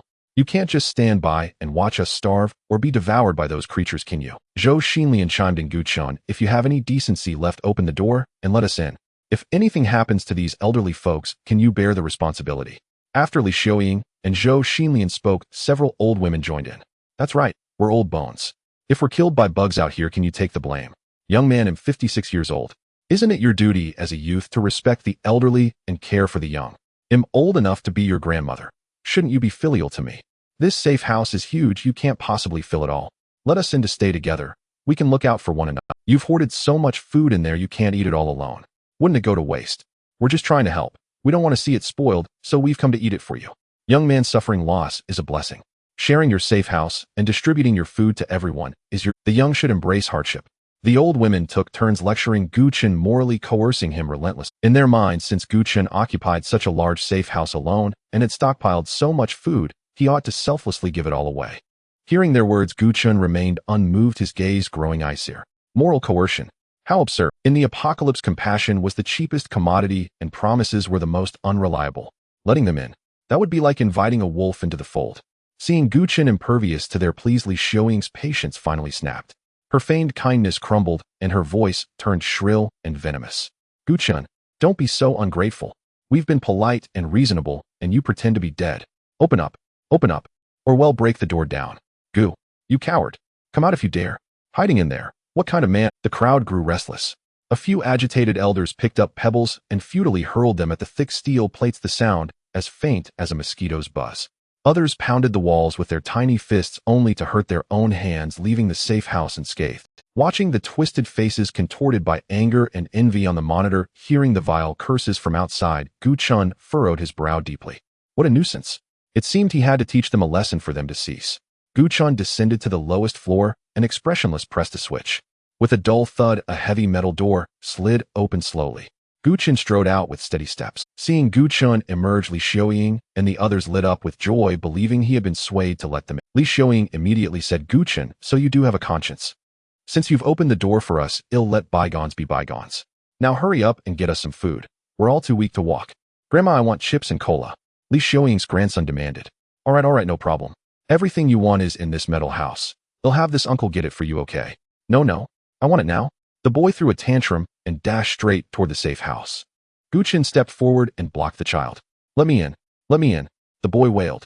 Gu Chun, what do you mean by this? Li Xiuying asked coldly. Did I say you could enter? Gu Chun replied with a frown. Zhou Xinlian pointed accusingly at Gu Chun. Gu Chun, you hog this fine place and hoard all these supplies while you watch us. The old, the weak, the women and children die out here.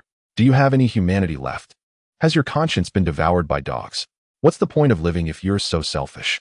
You'll get your comeuppance. The moment she finished, Gu Chun delivered a ruthless slap across Zhou Xinlian's face. A crisp crack rang. Zhou Xinlian was knocked to the ground. The onlookers stood stunned, disbelief etched on their faces. They never imagined Gu Chun would resort to violence without a word.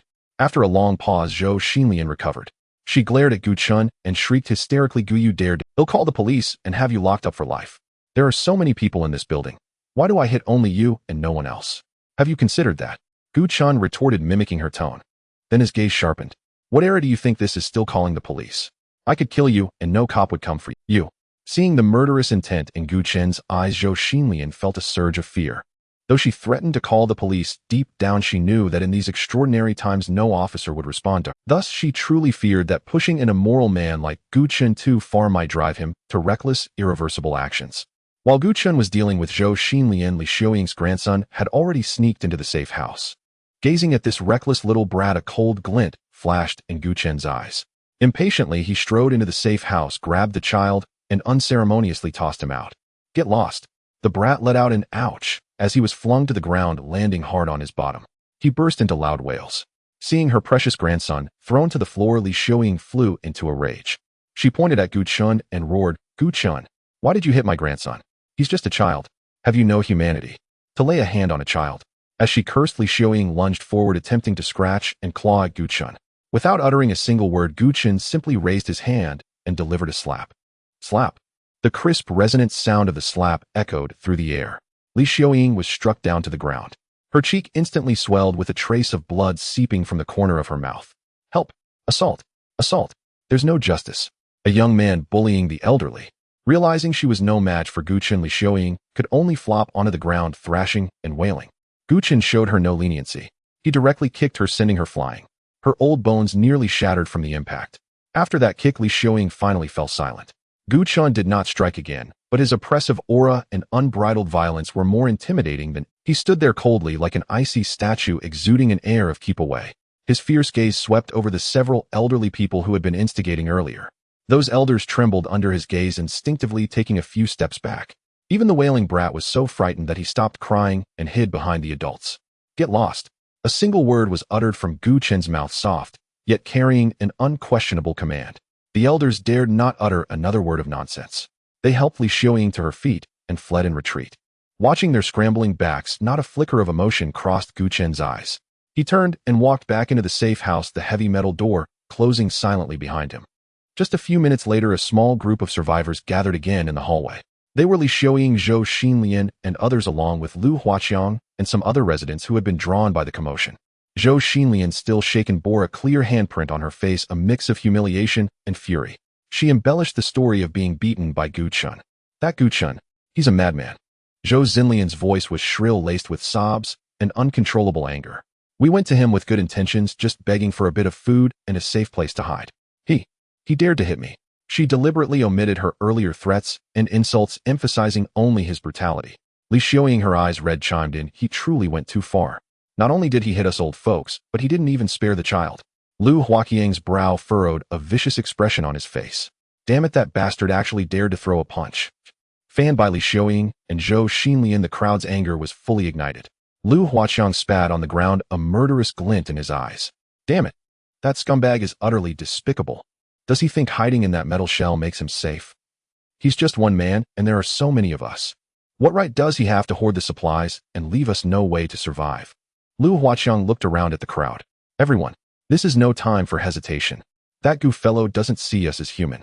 He wants us dead. We can't just sit back and wait for our doom. How strong can his tin box be? Can it hold off all of us? Let's all go together. Smash down his door, take his supplies. That safe house will be ours. Immediately someone responded, yeah. Let's rob him blind. How can one man stand against so many of us? We have to teach him a lesson. Break down his door. Take all the food. Li Xiuying, seeing this, added her voice from the side. Everyone is right. To survive, we must unite. Since Gu Chen shows no mercy, we owe him none. This is self-defense. Thus, under the leadership of Lu Huaqiang and Li Xiuying, a punitive expedition against Gu Chen quickly took shape. That day, people returned to their still accessible homes, searching for anything that could be used as a weapon. Soon a well-equipped troop was assembled. Some brandished gleaming fruit knives, others waved sharp metal forks, and some had sharpened chopsticks into makeshift spears. Greed and the madness of desperation flickered in their eyes as they surged en masse towards the safe house. Lu Huaqiang led the charge, waving a fruit knife, and bellowed at the massive safe house. Gu Chen, get the hell out here. Open the door. Hand over the food. If you don't open up, well, smash it down. You son of a bitch, hoarding all those resources. Can you even eat it all? A cacophony of obscenities and threats rose and fell, merging into a discordant wave of sound. Inside the safe house, Gu Chen coldly watched this rabble on the surveillance screen. These people truly knew no bounds. If one warning wasn't enough, then he would have to crush them completely. Gu Chen wasted no more words. Instead, he turned and walked to a section inside the safe house, where a specially modified miniature remote-controlled off-road vehicle was parked. The vehicle was adapted to his shrunken size, featuring a sturdy metal shell and powerful engine with anti-skid spikes, even added to its tires. To those outside, this vehicle was no different from a heavy tank. Chen sat in the driver's seat and skillfully started the off-roader. The low rumble of the engine faintly penetrating the thick steel plates caused the clamoring crowd to pause momentarily. "What's that sound?" someone asked in confusion. Before they could react, a heavy steel plate near the ground level of the safe house slowly slid upward, revealing a sloped passage. The next moment, accompanied by blinding headlights and a louder roar of the engine, a black off-road vehicle, like a steel beast, burst forth. Its speed was so swift, its momentum so fierce, it completely caught everyone off guard. "Run!" The crowd instantly plunged into utter panic and chaos. But it was all too late. Chen drove the off-road vehicle like a tiger descending into a flock of sheep, mercilessly charging into the dense crowd. The hard metal bumper and the high-speed spinning tires became the most lethal weapons. Screams arose one after another, yet they were drowned out by the engine's roar and the dull, crushing sounds of steel. In the face of the massive vehicle, these shrunken humans were as fragile as paper. Some were sent flying, their bodies tracing powerless arcs through the air before crashing heavily to the ground, their bones shattering, killed instantly. Some were too slow to react and were directly run over by the huge tires, their bodies mangled into a bloody pulp on the ground. Others tried to attack the vehicle with their knives and forks, but their insignificant force couldn't even leave a scratch on its body. Instead, they were easily knocked aside and crushed under the wheels. Chen manipulated the steering wheel with a blank expression, precisely ramming and crushing, as if clearing away a swarm of obnoxious insects. Within mere seconds, the once raucous punitive squad was utterly annihilated. The off-road vehicle spun in place, its wheels leaving trails of blood and mangled limbs. Chen halted the car, his gaze sweeping over the chaotic carnage. According to the rough tally from the dashboard camera and his own observations, at least 40 out of the 70 or 80 people who had charged out were now permanently laid to rest here. The remaining survivors, utterly petrified, scrambled back into the depths of the stairwell without daring to. The off-road vehicle slowly rolled back to the safe house, the thick steel door silently closing behind, sealing off the bloodshed and chaos outside. Chen drove the vehicle, stained with dark red marks, to the cleaning area on the first floor of the safe house and initiated the automatic wash cycle. High-pressure water jets and disinfectant sprayed down, washing away the filth from the car's body. The roar of the engine ceased, replaced by the gushing sound of water striking metal and the pungent odor of disinfectant. Inside the safe house, a profound silence reigned, a stark contrast to the chaotic slaughter that had just occurred out. Chen stripped off his jacket, which had been spattered with a few stains, and tossed it emotionlessly into the disposal chute, as if he had merely crushed some bothersome bugs rather than ending dozens of human lives. In the apocalypse, mercy was the first thing to be discarded. No one understood this better than he did. Those who attempted to plunder his survival resources were as good as dead from the moment the thought crossed their minds. He changed into clean clothes, but instead of heading to the living quarters on the third floor to rest, he returned directly to the combat command center on the second floor. The earlier skirmish was merely a minor interlude. Silencing those noisy neighbors was simply for the sake of peace. Now he had more important matters to attend to. That was to decipher the mysterious string of numbers left by Xia Zihan. He once again retrieved the note he had carefully stored away and spread it flat on the table. Under the lamplight, the tightly packed digits appeared even more ominous. 1231, 112,335, 104, 124,379, 46, 105, 124,379, 178, 110, 124,379, 72, 130, 135,874, 32, 520, 124,379, 69, 911, 124,379, 218, 101, 59, 377. What did these numbers mean? Chen furrowed his brow, staring at the note as his mind raced. He had tried various decoding methods, dates, passwords, phone numbers, or perhaps some kind of cipher index. But none made sense. The combination of numbers lacked any pattern, their lengths varied, and the numerical values had a vast range. Why would Xia Zihan leave such a meaningless string of numbers before leaving? And why write them on such a small... Had she foreseen something? What was she trying to tell him through these digits? Chen picked up a pen and began to break down the numbers on a piece of white paper.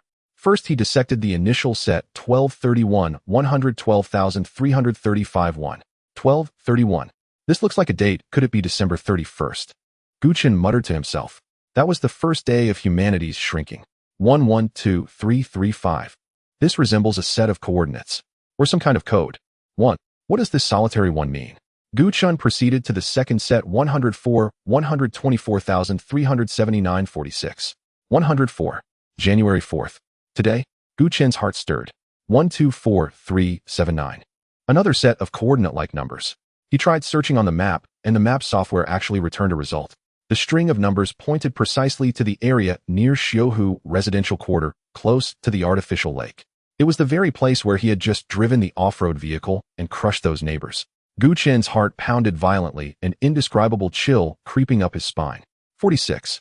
He repeated the number softly, then immediately turned and strode toward the console in the combat command center. His fingers flew across the keyboard, calling up the playback of the surveillance footage from outside the safe house when he had driven out in the off-road vehicle earlier. The high-definition images vividly displayed the bloody scene and the chaotic aftermath outside. With a blank expression and sharp eyes, he manipulated the mouse, freezing the frame, then meticulously dragged and zoomed in, counting one by one the lifeless dots lying in pools of blood. After a few minutes, Gu Chen arrived at an exact number. No more, no less. Precisely 46 corpses. The number of bodies on the surveillance screen matched the 46 on the note, and a deeper chill seeped into every bone and joint of his body. This was no coincidence. Dates. Locations. Death tolls. A maddening thought struck through the fog in his mind like lightning. Gu Chen jerked his head up, his breath quickening, his eyes filled with incredulous horror. He stared fixedly at the first set of numbers on the note. 1231. December 31st. 112335. Location coordinates. Gu Chen tried entering these digits into the map, cross-referencing them with the address of his former company from memory. This time he found it. The string of numbers pointed to the very location of the company he had worked for. One person. Gu Chen's pupils abruptly constricted. On December 31st, the day humanity shrank, he had only killed his boss Wang Gang. Cold sweat instantly drenched Gu Chen's back. His hands trembling, he continued to verify the next set. 104, 124,379.46. 104 represented January 4th. The coordinates 124379 pointed to the lakeside of Xiaohu residential quarter. 46 represented a death toll of 46 people. A perfect match. How could this be? Gu Chen felt as if his blood was freezing. This note was left by Xia Zihan before the disaster struck. How could she have known? How could she have known that on a specific date at a specific location, he would kill a specific number of people? This was no mere message, it was a terrifyingly precise prophecy, or rather a record of his future. Gu Chen dared not think further, but his gaze involuntarily swept over the remaining numbers on the note. 105, 124,379, 178. January 5th, still the lakeside of Xiaohu, 178 people. 110, 124,379, 72. January 10th, Xiaohu lakeside, 72 people. 130, 135,874, 32. January 30th, another coordinate, 32 people. 520, 124,379, 69. May 20th, back to Xiaohu lakeside, 69 people. 911, 124,379, 218. September 11th, Xiaohu lakeside, 218 people. 101, 59,377. What was this? Seeing these numbers, Gu Chen felt a chill rise from the soles of his feet to the crown of his head, making his scalp tingle and his limbs go cold. If these numbers truly foretold his future actions, then what did those massive subsequent numbers represent? Would he kill so many people in the future? At the same place, time and again? Had Xia Zihan left this note to genuinely provide him with clues, or was it a warning? Or perhaps was she recording something? Gu Chen recalled Xia Zihan's usual gentle and kind demeanor. That girl who would hesitate for ages before even stepping on an ant. How could she have written such a cold, brutal prophecy, filled with death tolls? What secret lay hidden behind all this? Gu Chen clenched the note tightly, his knuckles turning white from the pressure. He had to find Xia Zihan and get to the bottom of this. On the other side, the corridor was deathly silent, with only the faint sound indistinct in the distance of either wind or a survivor's stifled sobbing. Lu Huaqiang felt as if he had just narrowly escaped the jaws of death. Fortunately, the moment he saw the off-road vehicle charging out, he turned and fled without hesitation. Otherwise, he would have surely met his end there. Damn it. Gu, you bastard. I'm not done with you. Lu Huaqiang thought bitterly. A direct confrontation was out of the question. Gu Chen's equipment was far too superior. With the remaining people from Building 1 alone, they stood no chance against Gu Chen. That ruthless bastard killed without batting an eye. Going with too few would be suicide. People. That's it. People. A spark of inspiration flashed through Lu Huaqiang's mind. The people from Building 1 were useless, but what about the entire Xiaohu residential community? How many buildings were in the community? How many people lived there? Even if many had died from the shrinking, there must still be a great number of survivors. Lu Huaqiang clearly remembered the community's main resident group, which had thousands of members. Earlier, everyone had only discussed in the small group for Building 1 due to the urgency of the situation. Now it was time to blow things up. Lu Huaqiang tapped on the long-silent main group, Xiaohu Community Harmony Home, intending to expose the news that Gu Chen possessed a safe house and a large stockpile of supplies. Everyone listen to me. What I'm about to say concerns the life and death of every single one of us. After Lu Huaqiang sent the message, the entire group fell silent. Lu Huaqiang continued typing. There's a young man in Building 1 named Gu Chen. He knew humans would shrink long ago, so he built a miniature safe house in advance. And he stockpiled a massive amount of food inside. That safe house of his is as big as a tent. For us now, it's like a huge villa where many of us can live. And the food he stored there is enough for all of us to eat for years. If he were willing to share the safe house and food, many of us could survive. But he would rather watch us starve to death or be bitten to death by insects than share the safe house and food. Right now, we're all outside hungry and cold, constantly threatened by mosquitoes and ants. Yet he's enjoying himself inside the safe house. Do you think that's fair? A string of inflammatory and hateful messages was sent by Lu Huaqiang. After a few seconds of silence, the 1,000-strong group exploded like a depth charge had been dropped into it. Holy shit. Really? A miniature safe house. Gu Chen. I think I remember him. Isn't he that quiet young man who doesn't talk much? My house is infested with cockroaches and rats now. My dad was even bitten to death by a rat. That guy has a safe house. Why didn't he let us move in sooner? If he'd let us in earlier, my dad wouldn't have been bitten to death. Exactly. Why should we suffer the threat of cockroaches and rats while he hoards the safe house all to himself? Lu Huaqiang continued to incite. Neighbor's a cold-blooded, selfish, and immoral person like him doesn't deserve to enjoy these resources at all. So I propose we unite and seize his safe house and food. It's our only way to survive. The group immediately echoed in agreement. Well said. Such a selfish and cold-hearted person truly doesn't deserve it. We must find him. Take the food by force. Where is he? Let's all go deal with him together. At this point, someone raised a key question, but we can't even get out of our doors. How are we going to deal with him? Since no one had told them how to get out, they were all still trapped in their homes. Lu Huaqiang immediately shared the method of opening the doors with the group. Soon people in the group began opening their doors and coming out one after another. Lu Huaqiang, Gu Chen's safe house is very sturdy. No matter how many people we have, we can't break it with our bare hands.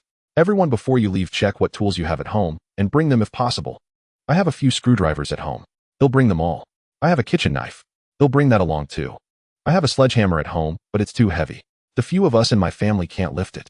We need a few more people. Watching the messages rapidly scrolling by in the group, Lu Huaqiang burst into manic laughter. Gu Chen, just you wait. I've stirred up the whole community against you. Let's see if that crappy iron box and your lousy car can hold out. When this is over, your safe house and all your supplies will be mine. Gu Chen was immersed in the shock brought by the note, completely unaware of the storm brewing outside.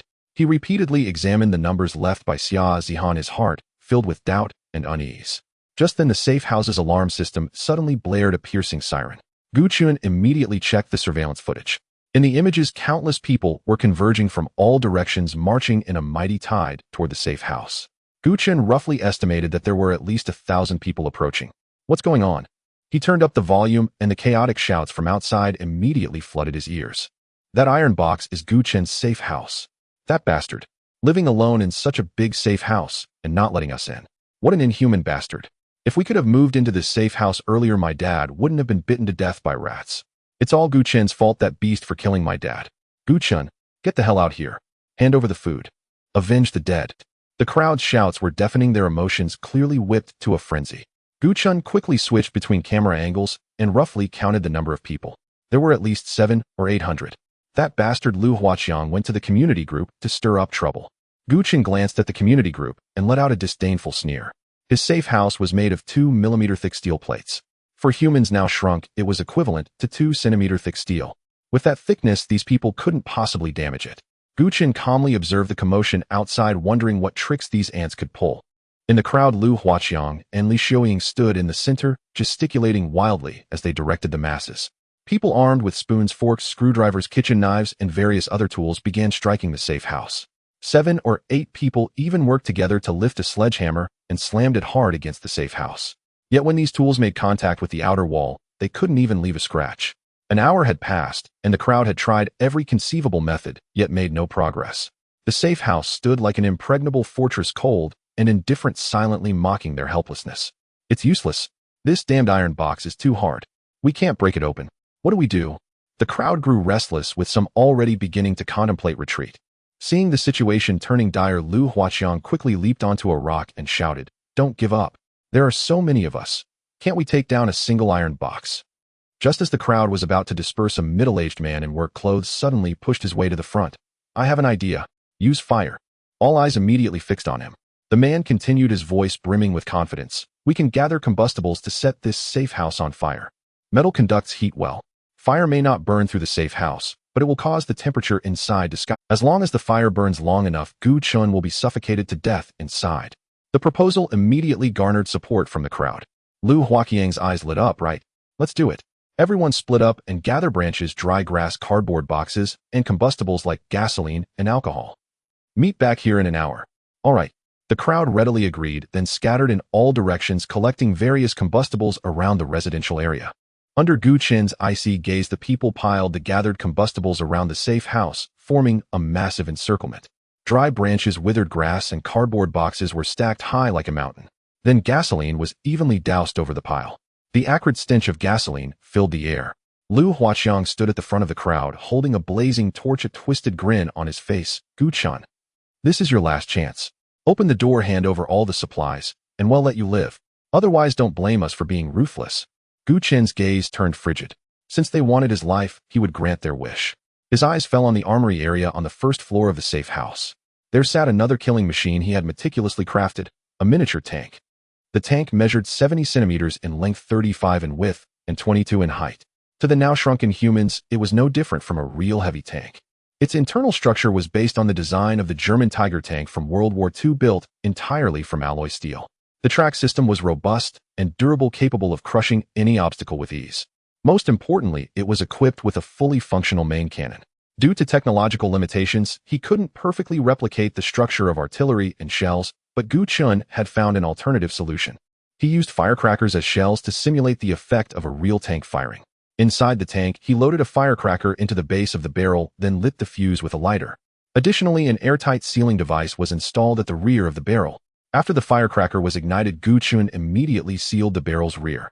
Thus, the pressure from the explosion was contained within the barrel, forcing it to eject forward. To the shrunken humans, it was just like a real tank shell. Gu Chen walked over to the tank and gently stroked its cold exterior. He had originally planned to lead these people through the apocalypse together.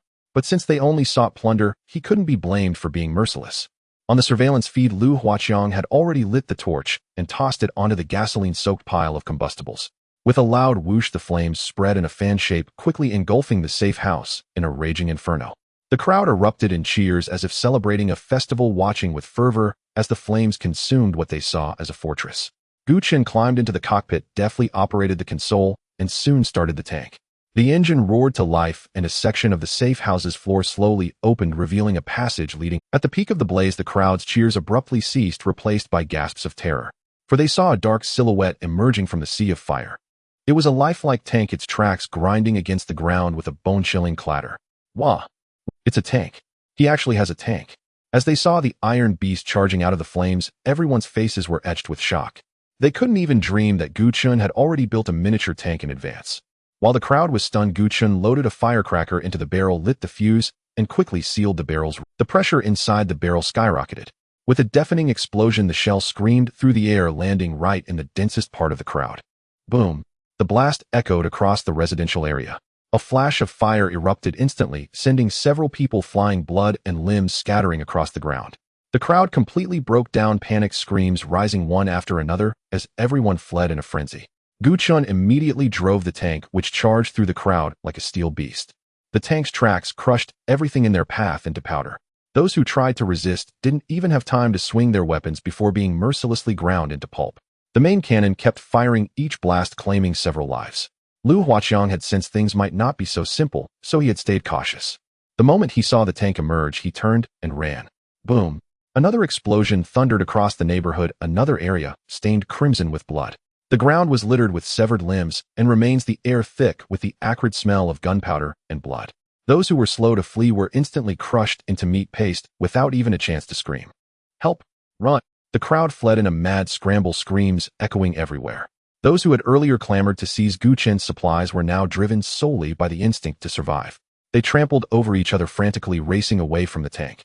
Gu Chen stared expressionlessly at the surveillance monitor in the cockpit, where the tank's cameras clearly transmitted the outside scene back to him. He could see the expression on every fleeing face: fear, despair, regret. Yet these expressions stirred no pity in him. Since these people were willing to burn him alive to seize his safe house and food, he naturally felt no mercy. The tank's barrel aimed once more at a group trying to escape. Boom! Another thunderous blast, and several people were blown to pieces. Screams and cries of agony filled the air, the entire residential area descending into a living hell. Gu Chen continued driving the tank forward, leaving countless corpses in his wake. The pursuit went on for a while until most of the people had scattered and fled, and only then did Gu Chen come to a halt. The neighborhood finally fell silent, leaving only the sound of wind rustling through the ruins and the sobs of distant survivors. Those who had narrowly escaped dared not approach Gu Chen's safe house by even half a step. Gu Chen drove the tank back along the same route, deliberately slowing down to meticulously count the bodies on the ground. He recorded every single corpse, and the final tally sent a shock through his heart. 178. Exactly the number written on Xia Zihan's note. The survivors who had escaped the ordeal gathered together, their faces pale, their bodies covered in dust and bloodstains. Some still had tear streaks on their faces, while others trembled uncontrollably, unable to recover from the horrifying experience. At that moment, they finally understood the terror of Gu Chen. A demon. He's a demon. Someone murmured, their eyes filled with sheer terror. Don't provoke him. Never provoke him. This became the consensus among the survivors. They had completely abandoned the idea of seizing Gu Chen's safe house, replaced instead by boundless fear and reverence. Bastard. Murderous fiend. Lu Huaqiang cowered in a corner, cursing, his eyes brimming with hatred and fear. It's all your fault. A middle-aged man pointed at Lu Huaqiang and roared, if it weren't for your lousy idea, we wouldn't have provoked that madman. What's it got to do with me? Who knew that kid had a tank? Lu Huaqiang retorted, furious and embarrassed. Li Xiaoying stepped in to stop the quarrel. Stop arguing. The most important thing now is to find a place to stay and then figure out how to get some food.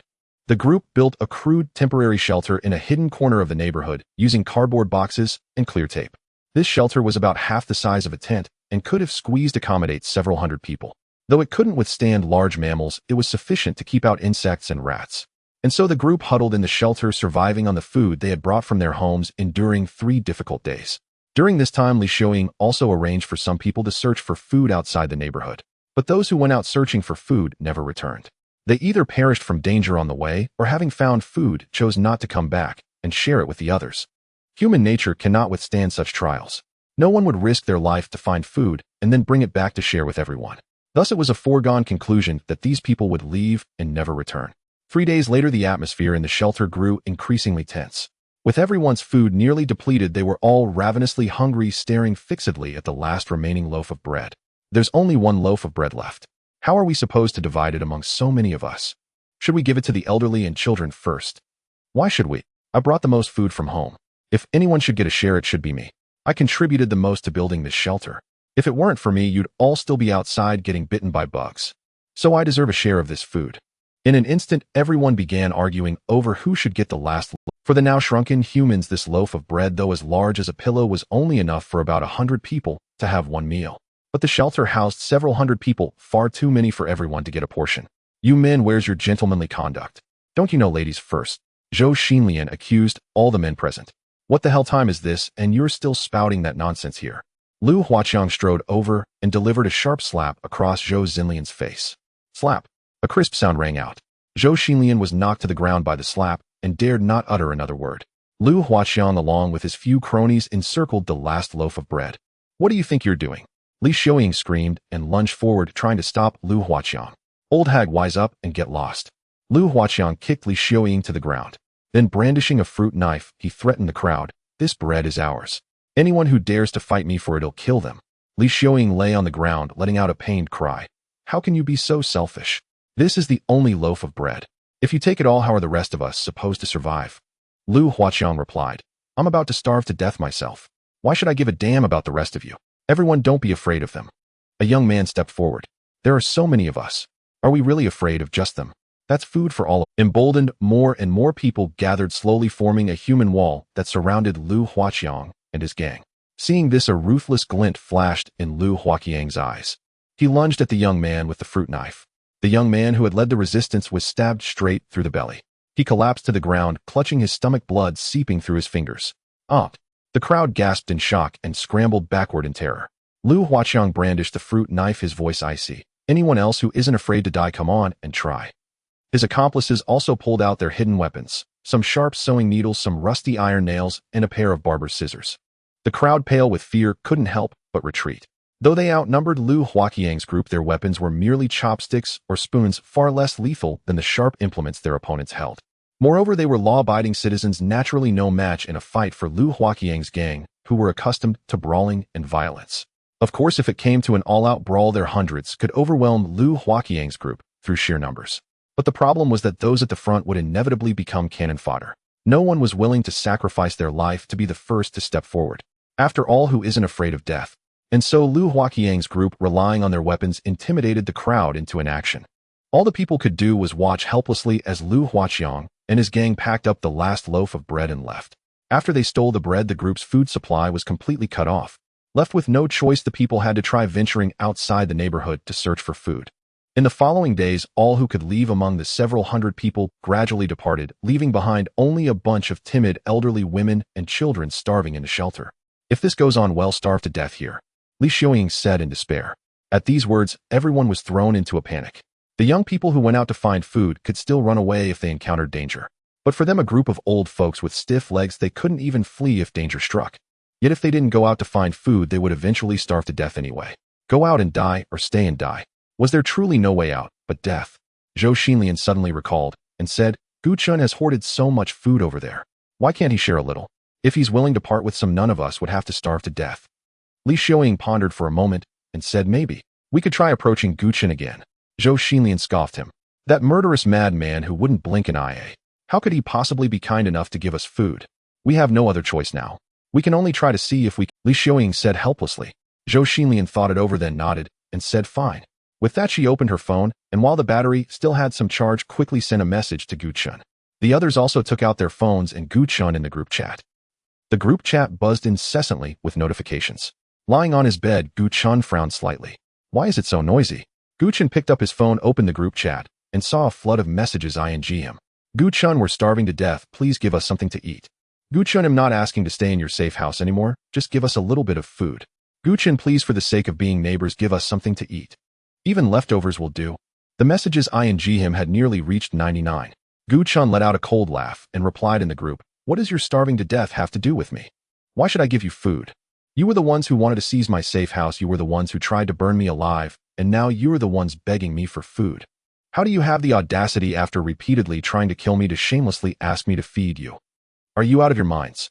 Let me tell you, I have plenty of food, but I'd rather feed it to the dogs than give it to you. Hearing Gu Chen's words, Zhou Xinlian couldn't help but resort to moral blackmail again. Her voice rose, laced with accusation. Gu Chen, how can you say something so heartless? We are all living, breathing lives. Can you really bear to watch us starve to death? Do you have any humanity left? I admit we were wrong before, but setting the facts aside, aren't you at all to... As they say, it takes two to make a quarrel. Why don't you examine your own faults? Even if we were wrong, it's not a capital offense, is it? Just give us a little food, consider it a chance for us to reform. A chance? Gu Chen sneered. You want a chance to live, and then what? Once you've recovered, will you band together with others again to burn me alive? Seeing that moral blackmail was ineffectively showing, switched to begging. Gu Chen, I know I was wrong. What we did before ganging up on you was wrong. I was just trying to survive back then. I was forced into it. Please be merciful and give us some food. We truly know our mistake. Zhou Xinlian joined in the pleading. Yes, Gu Chen. Saving one life is better than building a 7-story pagoda. If you save all of us, your merit will be boundless. We will remember your kindness. We will definitely repay you in the future. The others also chimed in with their apologies. Gu Chen, I was wrong. Please save us. Give me a bit of food, and I'll never bother you again. I promise I won't disturb you. Me too, just give me something to eat. Gu Chen, I don't want to die. But no matter how they pleaded, Gu Chen did not reply. Give food to enemies. Was he waiting for them to eat their fill, and then come back to burn him alive? This was the apocalypse. Mercy to an enemy was cruelty to oneself. Seeing that Gu Chen was resolute in his silence, the people in the group understood his stance. In their despair, they could only resort to accusing Gu Chen in the group chat. You knew about this global crisis in advance, but you kept it from us. You secretly built a safe house and hoarded all that food, yet you refused to share. You deserve to be robbed. If you weren't the one to be robbed, who would be? Exactly. If you had told us humanity was going to shrink, we could have stockpiled food and prepared properly. We wouldn't be starving like this now. It's all your fault for not telling us. You are responsible for this. You must answer for it. Seeing these accusations, Chen couldn't help but sneer. These people accused Chen so self-righteously, yet they never considered even if Chen had told them about humanity's shrinking, would they have believed him? They wouldn't have. They would have just dismissed him as a lunatic and mocked him for being insane. Their ultimate fate would have been no different from what it was now. Chen couldn't be bothered to read anymore and simply muted the group chat.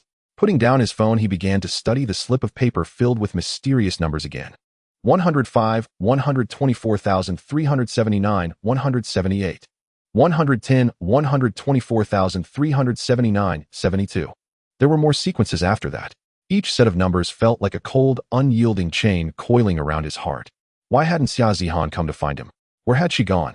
What was the true purpose behind the string of numbers she left? These thoughts grew like wild weeds, consuming Chen's entire mind. Whatever secrets this slip of paper held, the final answer could only be obtained by finding Xia Zihan herself. But in this vast apocalypse with humanity shrunken, how could one find a single person? Chen paced in the operations command area, his fingers drumming absently on the desk. He possessed a formidable safe house, ample supplies, and even enough firepower to crush any opposition. Yet when it came to finding a single person, these advantages seemed utterly useless. Unless he could get others to search for him. A bold idea began to take shape in Chen's mind. He needed information. The survivors outside, barely clinging to life, were like ants in his eyes. But they were scattered across every corner of the neighborhood. Perhaps someone had seen Xia Zihan or knew of her whereabouts. What could he use to trade for information? The answer was obvious: food. In this apocalypse of extreme scarcity, nothing drove the human heart quite like food. A glint flashed in Chen's eyes as he made a swift decision. He immediately opened his phone and posted a missing person notice in all the existing group chats. Not only that, but he also used a microprinter and cutting equipment to produce tens of thousands of fingernail-sized missing person notices. The notice was simple: anyone providing the exact whereabouts of Xia Zihan or a crucial clue could exchange it for a basic food package sufficient for 10 people for a week. It was accompanied by a photo of Xia Zihan. Chen printed these notices because many people's phones would have died after the apocalypse. This was the only way to get the word out. Since those who saw the notice might not have phones, leaving his contact information would be pointless. So he left no contact details on the paper. He only stated that anyone with a clue should leave a mark in the vacant lot 50 meters south of the safe house at dusk, and he would verify it himself. He piloted a helicopter flying low over several other neighborhoods and scattered these notices over those areas. Though it might invite some trouble, it was still the best method available. Having done all this, Chen piloted the helicopter back, not lingering in the air for long. Meanwhile, in the Blue Bay Villa district adjacent to the Xiuhu neighborhood, the atmosphere within a villa's basement, whose exterior appeared passable, was equally oppressive. Chen Jiping, once the owner of a plastics factory, was now in a similarly wretched state. Though his villa was luxurious, it was far from airtight. Rats and insects still managed to crawl in, posing a threat to those residing within. Relying on the few factory security guards he had at his disposal when the disaster struck, he had barely managed to gather a small group subsisting on the villa's meager stash of snacks, living hand to mouth. Damn it, we're almost out of food again. A bald security guard with a scar on his face spat bitterly. Brother Peng, if we don't figure something out soon, the brothers are going to starve. Chen Jiping irritably ran his hand through his greasy hair, his triangular eyes flickering with a sinister light. Was he not acutely aware of the food shortage? But outside were nothing but stray dogs, stray cats, and giant insects. Sending people out to scavenge supplies was highly inefficient, and casualties occurred from time to time. Just then, an unusual roar sounded from outside, and a lackey responsible for perimeter security stumbled in, trembling. Brother Peng. Outside. There's a helicopter outside. Chen Jiping was startled and immediately rushed out of the basement with several of his men, arriving at the open space in front of the villa. In the sky not far away, a helicopter was circling, seemingly scattering something. Damn it, where did that helicopter come from? The bald security guard muttered curses. Chen Jiping, however, narrowed his triangular eyes, staring fixedly at the helicopter. It wasn't flying very high, and under the sunlight, he could vaguely make out a figure sitting in the cockpit. That figure seemed to sense their gaze. The cockpit tilted slightly. In that instant, Chen Jiping's heart clenched. Though the distance was considerable and the face was unclear, that silhouette, that feeling. He could never be mistaken. It's that little bastard surnamed Gu. Chen Jiping growled through gritted teeth. Just then, a few pieces of paper drifted down to their feet. A quick-witted lackey picked one up and handed it to Chen Jiping, snatched the paper, bringing it close to his eyes to scrutinize the writing and photo on it. Xia Zihan. Missing person notice. Food. When he saw the words enough to sustain 10 people for a week, his breath caught in his throat, and a flash of greed erupted in his eyes. Damn it, that kid fell into a pile of shit luck. Chen Jiping's eyes reddened with envy. Not only is he alive, and well, he's got a plane to fly. Where did he get so much food? And he set up a safe house. A slightly gaunt man with shrewd eyes leaned in and said, Brother Prung, this is a golden opportunity. Since this goo guy is willing to offer so much food to find someone, it means this Xia Zihan is important to him. If we... The scar-faced man interrupted impatiently, where are we supposed to find this Xia Zihan? We're starving to death here, and you want to meddle in someone else's business. Chen Jiping, however, waved his hand and led the men back into the basement. There a haggard woman in tattered clothes was curled up. She was none other than Gu Chen's ex-wife Wang Shui. She was now gaunt with hunger, having long lost her former beauty. We can't find Xia Zihan, but we have Wang Shui. Chen Jiping walked over to Wang Shui, looking down at her from a height, his tone brooking no argument. Wang Shui, your chance has come. Wang Shui lifted her head blankly, her eyes filled with fear and numbness. She had thought that by following Chen Jiping, she would get the life she wanted. But she had never dreamed that what awaited her was humiliation and torment. Before all of humanity shrank, Chen Jiping had treated her with affection. However, since the shrinking Chen Jiping had completely revealed his true nature, looting, killing, and committing every evil imaginable, he didn't even care about her feelings, raping other women right in front of her. And when she merely said, how could you do this in front of me? Chen Jiping beat her black and blue. After that, she hadn't had a single good day, or she was beaten at the slightest provocation and was only allowed to. A few days ago, when food ran short, Chen Jiping simply cut off her rations, leaving both her and her mother to starve for several days. Chen Jiping nudged Wang Shui with his toe. That ex-husband of yours seems to be doing well. He's got a lot of food now. Gu Chen. Wang Shui's whole body trembled. Of course, she remembered Gu Chen, the man she had once abandoned. She had thought Gu Chen was long dead, but unexpectedly, he was alive and apparently thriving. Chen Jiping nodded. As they say, once a couple, always a bond. A man always has some lingering feelings for his first woman. All you have to do is go to him, apologize, play the victim, and play on your past relationship. He'll definitely give you. I won't go. Wang Shui refused instinctively, her voice trembling. Why should I apologize to him? Chen Jiping sneered, grabbing Wang Shui by the hair and yanking her face close to his. Who the hell do you think? I'm telling you to go, so you go? What's with all the nonsense?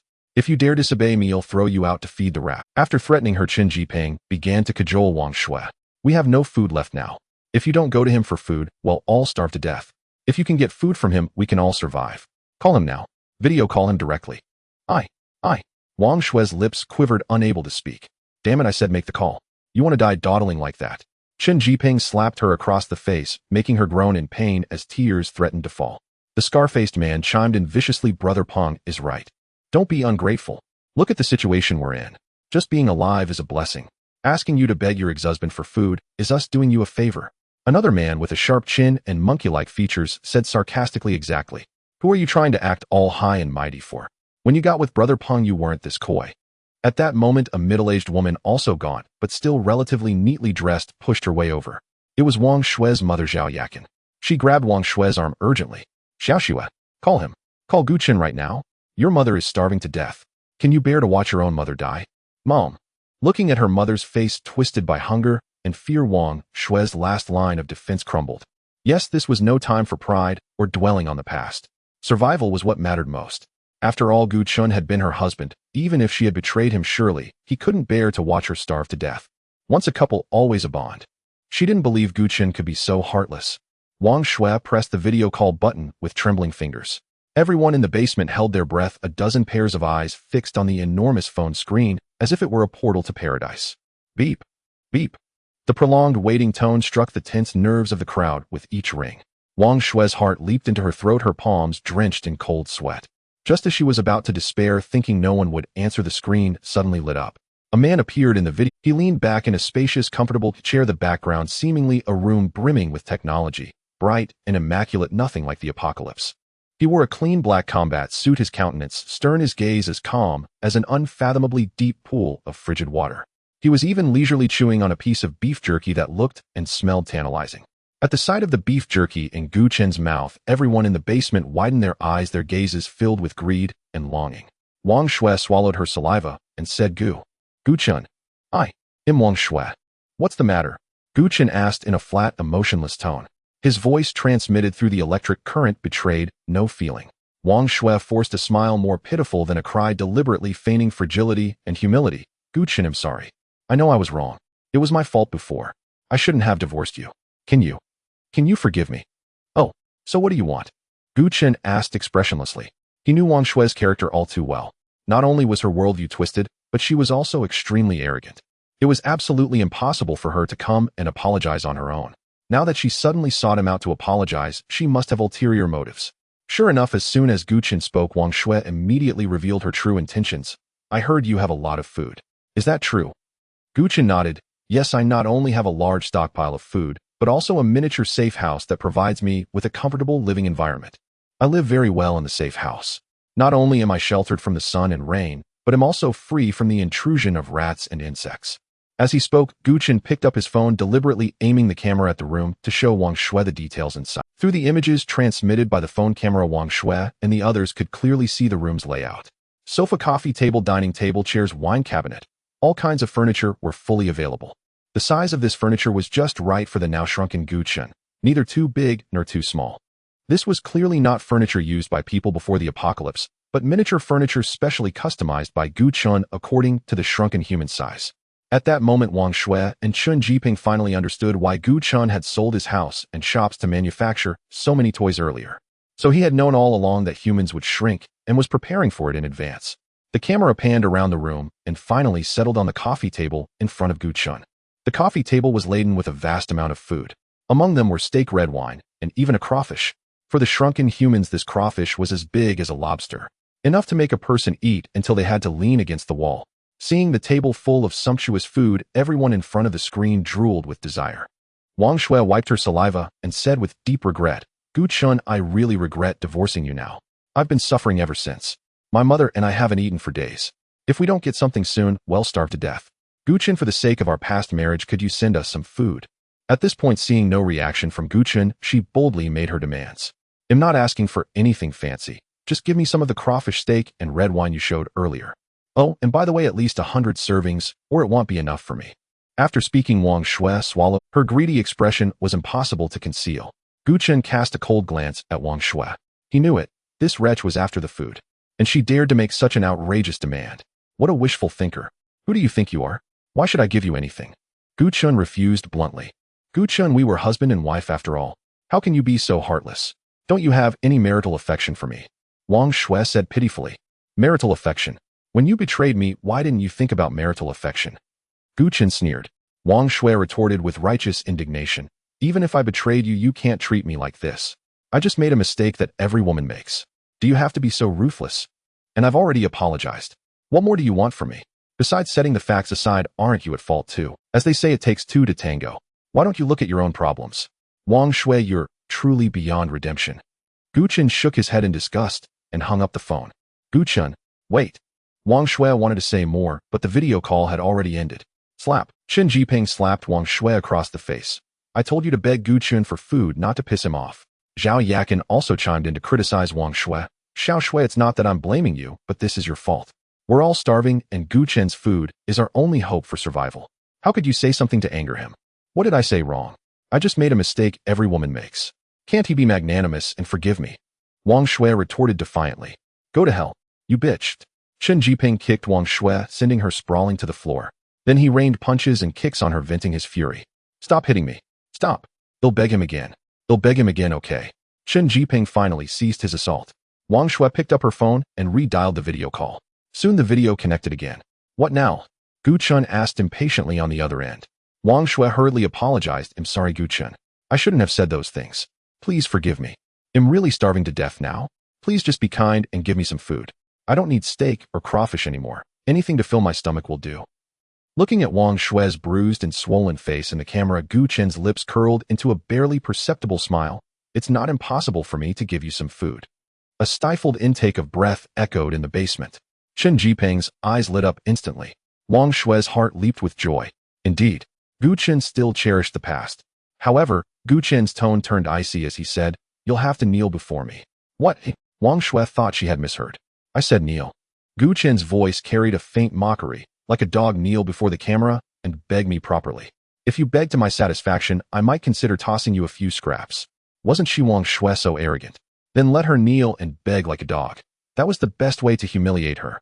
Of course Gu Chun was no fool. Even if Wang Shui really knelt, he wouldn't give her a single bite to eat. He simply wanted to toy with her. After Gu Chun finished speaking, the air froze instantly. Wang Shui's face turned deathly pale in a flash, then flushed crimson with shame and anger. Kneel. Beg him like a dog. How dare he? How could he do this to her? Gu Chun, how? How can you treat me like this? After all, I was once someone you loved. Wang Shui shrieked, her reason nearly consumed by rage. She had thought that after her apology Gu Chun would magnanimously forgive her for old times' sake. But she never expected Gu Chun to make her kneel. Not willing. Gu Chun raised an eyebrow. Then there's nothing to discuss. With that, he unhesitatingly reached out as if to end the video call. No, don't hang up. Xia Zihan shrieked as she lunged over, snatched the phone, and dropped to her knees with a thud before the screen. Her face twisted into a fawning smile. Master Gu, I kneel. Am kneeling for you. She kowtowed fiercely, her forehead thumping against the ground. Please have mercy. Give us a way to live. Xiaoxue doesn't understand. Don't hold it against her. We know we were wrong. Truly wrong. Wang Shui stared in disbelief at her mother, kneeling like a groveling dog, kowtowing and begging for mercy before the man she had once utterly despised. Mom, get up. What are you doing? Wang Shui, both ashamed and furious, reached out to pull Xia Zihan. Get away from me. Xia Zihan slapped her daughter's hand away and glared viciously. If you want to die, don't drag me with you. I still want to live. She turned back, continuing to kowtow at the screen and pleading incessantly. Chen Jiping snapped out of it too. He shoved Wang Shui, who was still frozen, and growled under his breath, damn it. Hurry up and kneel. Do you want to doom us all? The scar-faced man and the other underlings closed in their gazes hostile. Now, stop wasting time. Wang Shui suddenly lifted her head, a flicker of mad hatred in her eyes, and screamed at the screen, Gu Chun. Dream on. I, Wang Shui, would rather starve to death than kneel to you. Before she could finish, the video was cut off cleanly with a click. The basement fell into a deathly silence. Everyone stood frozen, staring incredulously at the dark screen. A few seconds later, Aya, Chen Jiping let out a beastly roar, spun around, and kicked Wang Shui to the ground. He raged like a madman, hitting and cursing, bitch. You're asking for death. Gu Chun said if you just knelt and begged, he'd give you food, but you're putting on airs here. We're all starving to death, and you're still being pretentious. As long as we get food, you could even lick his shoes. What's kneeling? You ungrateful wretch. Because of you, you idiot, it's all gone. Beat her to death. Would have food now if not for her. Food. Because of you, you idiot, it's all gone. Beat her to death. Would have food now if not for her. Food. Chen Jiping yanked Wang Shui up and threatened. Listen up, you bitch. Call Gu Chun again and kneel down to beg him properly. If you don't, I'll kill you and your mother. Xia Zihan hurriedly yelled at Wang Shui. You unfilial daughter, still putting on airs. Didn't you hear them? If you don't kneel to Gu Chun, they'll kill us. Just do it. Wang Shui looked at her mother, then at the menacing men around her, and finally gave up all resistance. Her trembling hand pressed the video call button again. Finally, the call connected once more. Gu Chun's cold, stern face reappeared on the screen. Gu Chun, I'm sorry. I was wrong. I'll kneel for you. I'll kowtow. Wang Shui dropped to her knees with a thud, ignoring the bruises and humiliation on her face, and began kowtowing fiercely at the screen. Gu Chun, I'm sorry. I was wrong. I'll kneel for you. I'll kowtow. Wang Shui dropped to her knees with a thud, ignoring the bruises and humiliation on her face, and began kowtowing fiercely at the screen. He knew Chen Jiping was right next to her, using her to play on his sympathies for food. At that moment, a wicked idea took root in his mind. He pretended and said to Wang Shui, Wang Shui, I've always had feelings for you, but your betrayal chilled me to the... Hearing this, Wang Shui became instantly excited. She knew Gu Chun still cared for her. She immediately assured him, Gu Chun, I truly know I was wrong. Don't worry, I'll never betray you again. With that, Wang Shui raised her right hand and swore solemnly, I swear I'll be loyal to you from now on and never betray you again. Gu Chun nodded with feigned satisfaction. Seeing your sincerity, I'll trust you one last time. At his words, Wang Shui and Chen Jiping were overjoyed. Chen Jiping kept signaling Wang Shui to ask for food while she had the chance. Just as she was about to speak, Gu Chun beat her to it. Wang Shui, I can take you back and give you food, but it's too dangerous outside. I want risk coming to deliver food. Why don't you come to me? I have a sturdy safe room here with enough food to last us a long time. You'll never worry about meals again. Of course, Gu Chun had no intention of truly taking Wang Shui back or letting her into his safe room.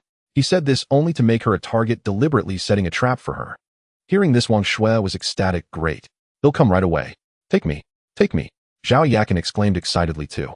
But Gu Chun's tone shifted, his gaze sharpening. The food here is only enough for the two of us. I have no extra to feed freeloaders. His eyes swept across the camera, as if piercing through the screen to see the greedy eyes behind Wang Shui. They'll let you move in, but no one else can come. As for food, he'll only give it to you, not a single bit to anyone else. Fine. Gu Chen, I agree. As long as you let me through, I'll agree to any condition. Wang Shui stammered in excitement, completely forgetting that she was still under Chen Jiping's control, struggling to stand up and go find Gu Chen. Wait. Chen Jiping abruptly pressed down on Wang Shui's head, his face dark enough to drip with rage. He had clearly heard every word Gu Chen had just said. Only let Wang Shui in, and only give food to her alone. What about the rest of them? Were they all to What are you doing? Let me go. Wang Shui struggled violently, trying to break free from Chen Jiping's grip. Chen Jiping's voice was as cold as ice. You want to abandon us and go live the good life yourself. Dream on.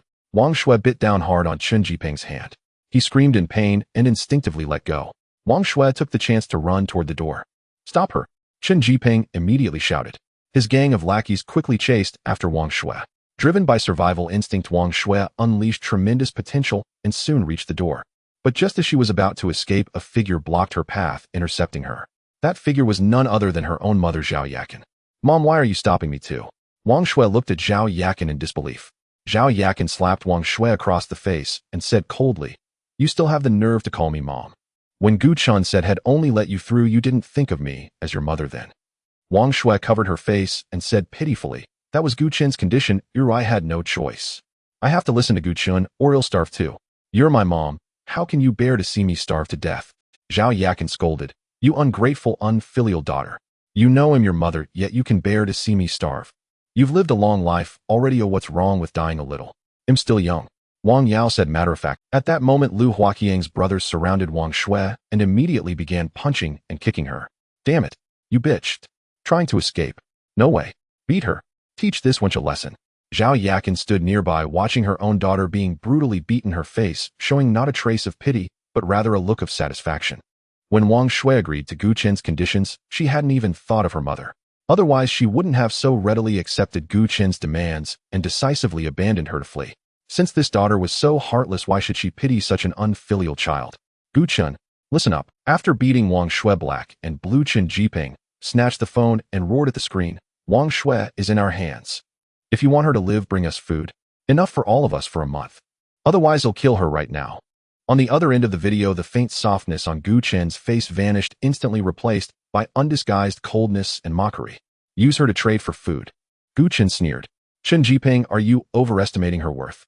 If she had truly reformed, I might have let bygones be bygones and taken her back. But you want me to trade a large amount of food for her? Gu Chen shook his head, his tone dripping with disdain. She's not worth it. With that, he hung up the video decisively. The basement fell into a deathly silence once more. Chen Jiping gripped the phone, his arm trembling violently. With rage, his facial muscles contorted, making him look like a demon. Gu Chen's last words struck like a resounding slap, hitting Chen Jiping's face and piercing Wang Shui's heart. She's not worth it. Wang Shui felt as cold as if she had fallen into an ice cellar. The last shred of hope and illusion was shattered completely. Chen Jiping, like a frenzied beast, turned and lunged at Wang Shui. Bitch, it's all your fault. All because of you, you bitched. His eyes bloodshot and reason lost, he began wildly punching and kicking Wang Shui again. Bro Pong, stop it. If you kill her, she's useless. The thin man tried to dissuade him. Get lost. Chen Jiping shoved him away. What use is keeping her? That bastard Gu Chen doesn't care if she lives or dies. Keeping her is just wasting food. Beat her. Beat her to death. The others, already simmering with anger, pounced on her like wolves at Chen Jiping's command. Stop hitting me. Wang Shui let out a piercing scream, curling up on the ground, enduring a rain of fists and feet. And this old hag. Scarface sneered as he approached Zhao Yakin. Zhao Yakin collapsed in terror, soiling herself and crying for mercy. It's not my fault. Spare me, please. But anger and despair had already consumed these people's reason. Unable to harm Gu Chen in his safe house, they vented all their resentment on Wang Shui and Zhao Yakin. The beating lasted a long time, until Wang Shui's voice grew hoarse and faint, almost inaudible. Damn, that's too good for her. Chen Jiping paused, panting heavily, looking at the barely breathing Wang Shui on the ground. The madness in his eyes gradually gave way to a colder, more venomous malice. Letting her die like this is too easy. Tie her up. Hang her over there. Gu Chen doesn't care about her, right? Said she's not worth anything, huh? They'll make him see what happens to the woman he discarded right here.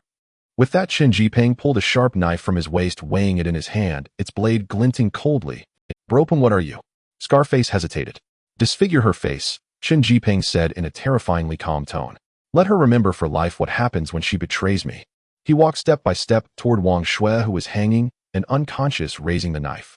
The basement was filled only with the woman's agonizing screams and the grating sound of a blade cutting through flesh. Wang Shui's face was covered in knife scars. In the following days, Chen Jiping forced Wang Shui to make video calls to Gu Chun over and over again. Each time following his instructions, Wang Shui wept about her miserable plight, painting Chen Jiping as a heinous devil and herself as a pitiful wretch full of regret. The first time, Wang Shui still put on a bit of an act, her voice hoarse as she described her facial injuries and Chen Jiping's brutality, trying to stir even a shred of pity in Gu Chun. Gu Chun, I was wrong. I truly know I was wrong. In the video, the scars on Wang Shui's face were shocking and she forced out tears. Chen Jiping is inhuman. He beat me. Look at my face. Please, save me, for the sake of us. Gu Chun sat in his comfortable command chair with a clean, bright console in the background, even holding a steaming cup of coffee. He listened patiently, his face showing just the right amount of concern and sympathy. Wang Shui, I'm sorry to hear. Chen Jiping is indeed too cruel, but you know how dangerous it is outside. My place is safe, but resources are limited, and I. He trailed off, his tone full of helplessness and regret. During the second call, Wang Shui's voice was even weaker, and several new bruises seemed to have appeared on her. She no longer mentioned their past affection, but repeatedly emphasized her regret and fear of Chen Jiping, pleading with Gu Chun to give her a chance to survive. I really can't hold on much longer. He beats me every day and doesn't give me food. Gu Chun, as long as you get me out of here, he'll be your servant for life.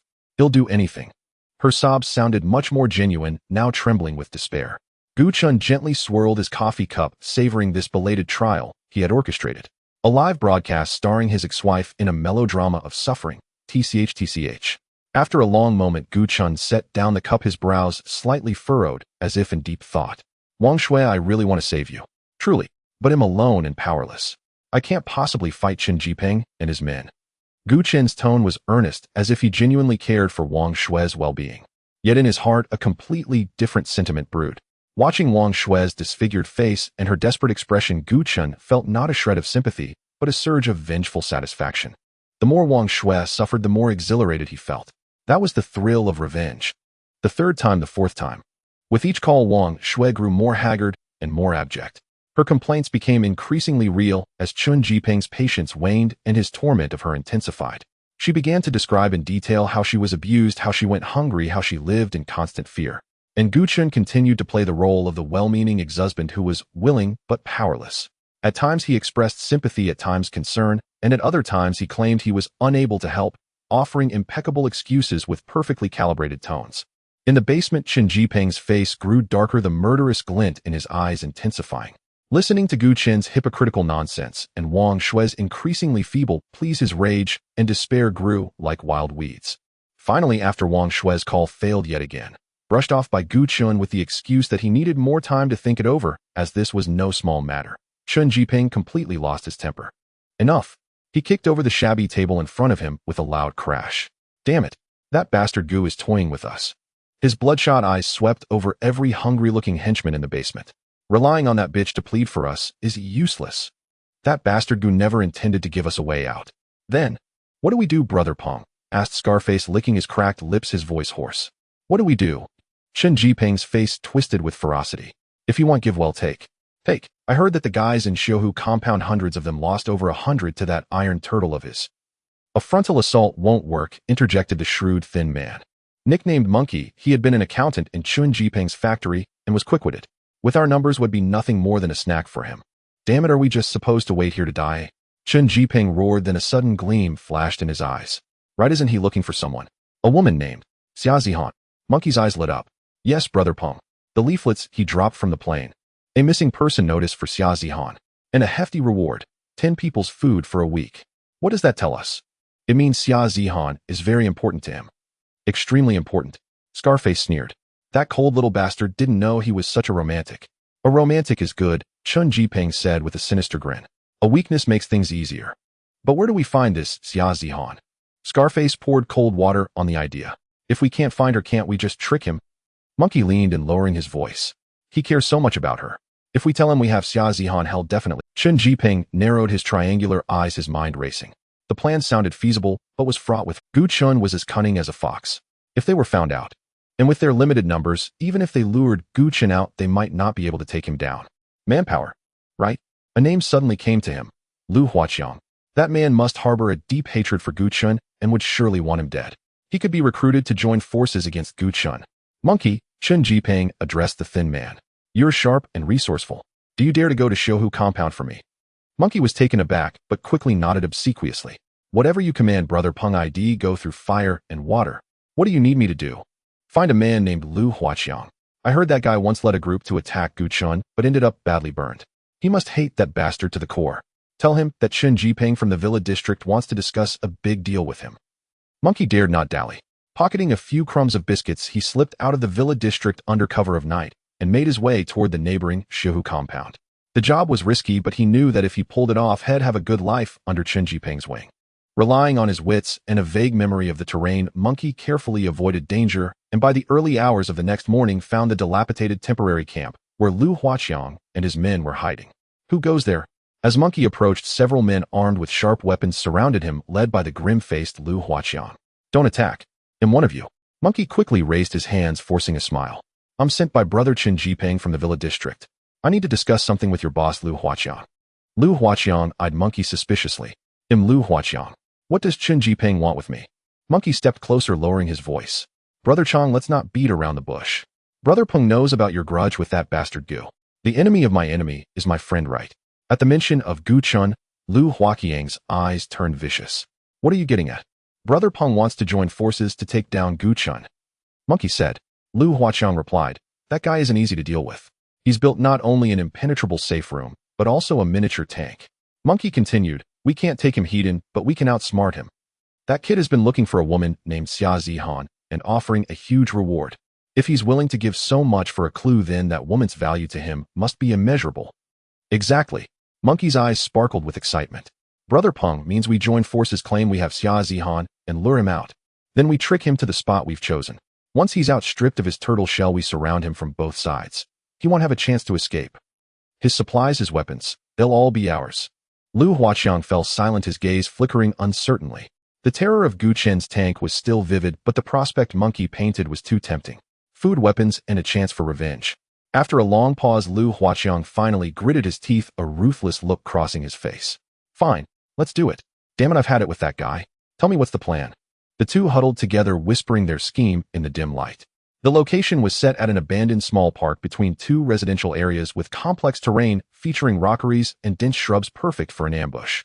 The time was fixed at dusk the next day. Inside the safe house, Gu Chun was cleaning the barrel of his miniature tank.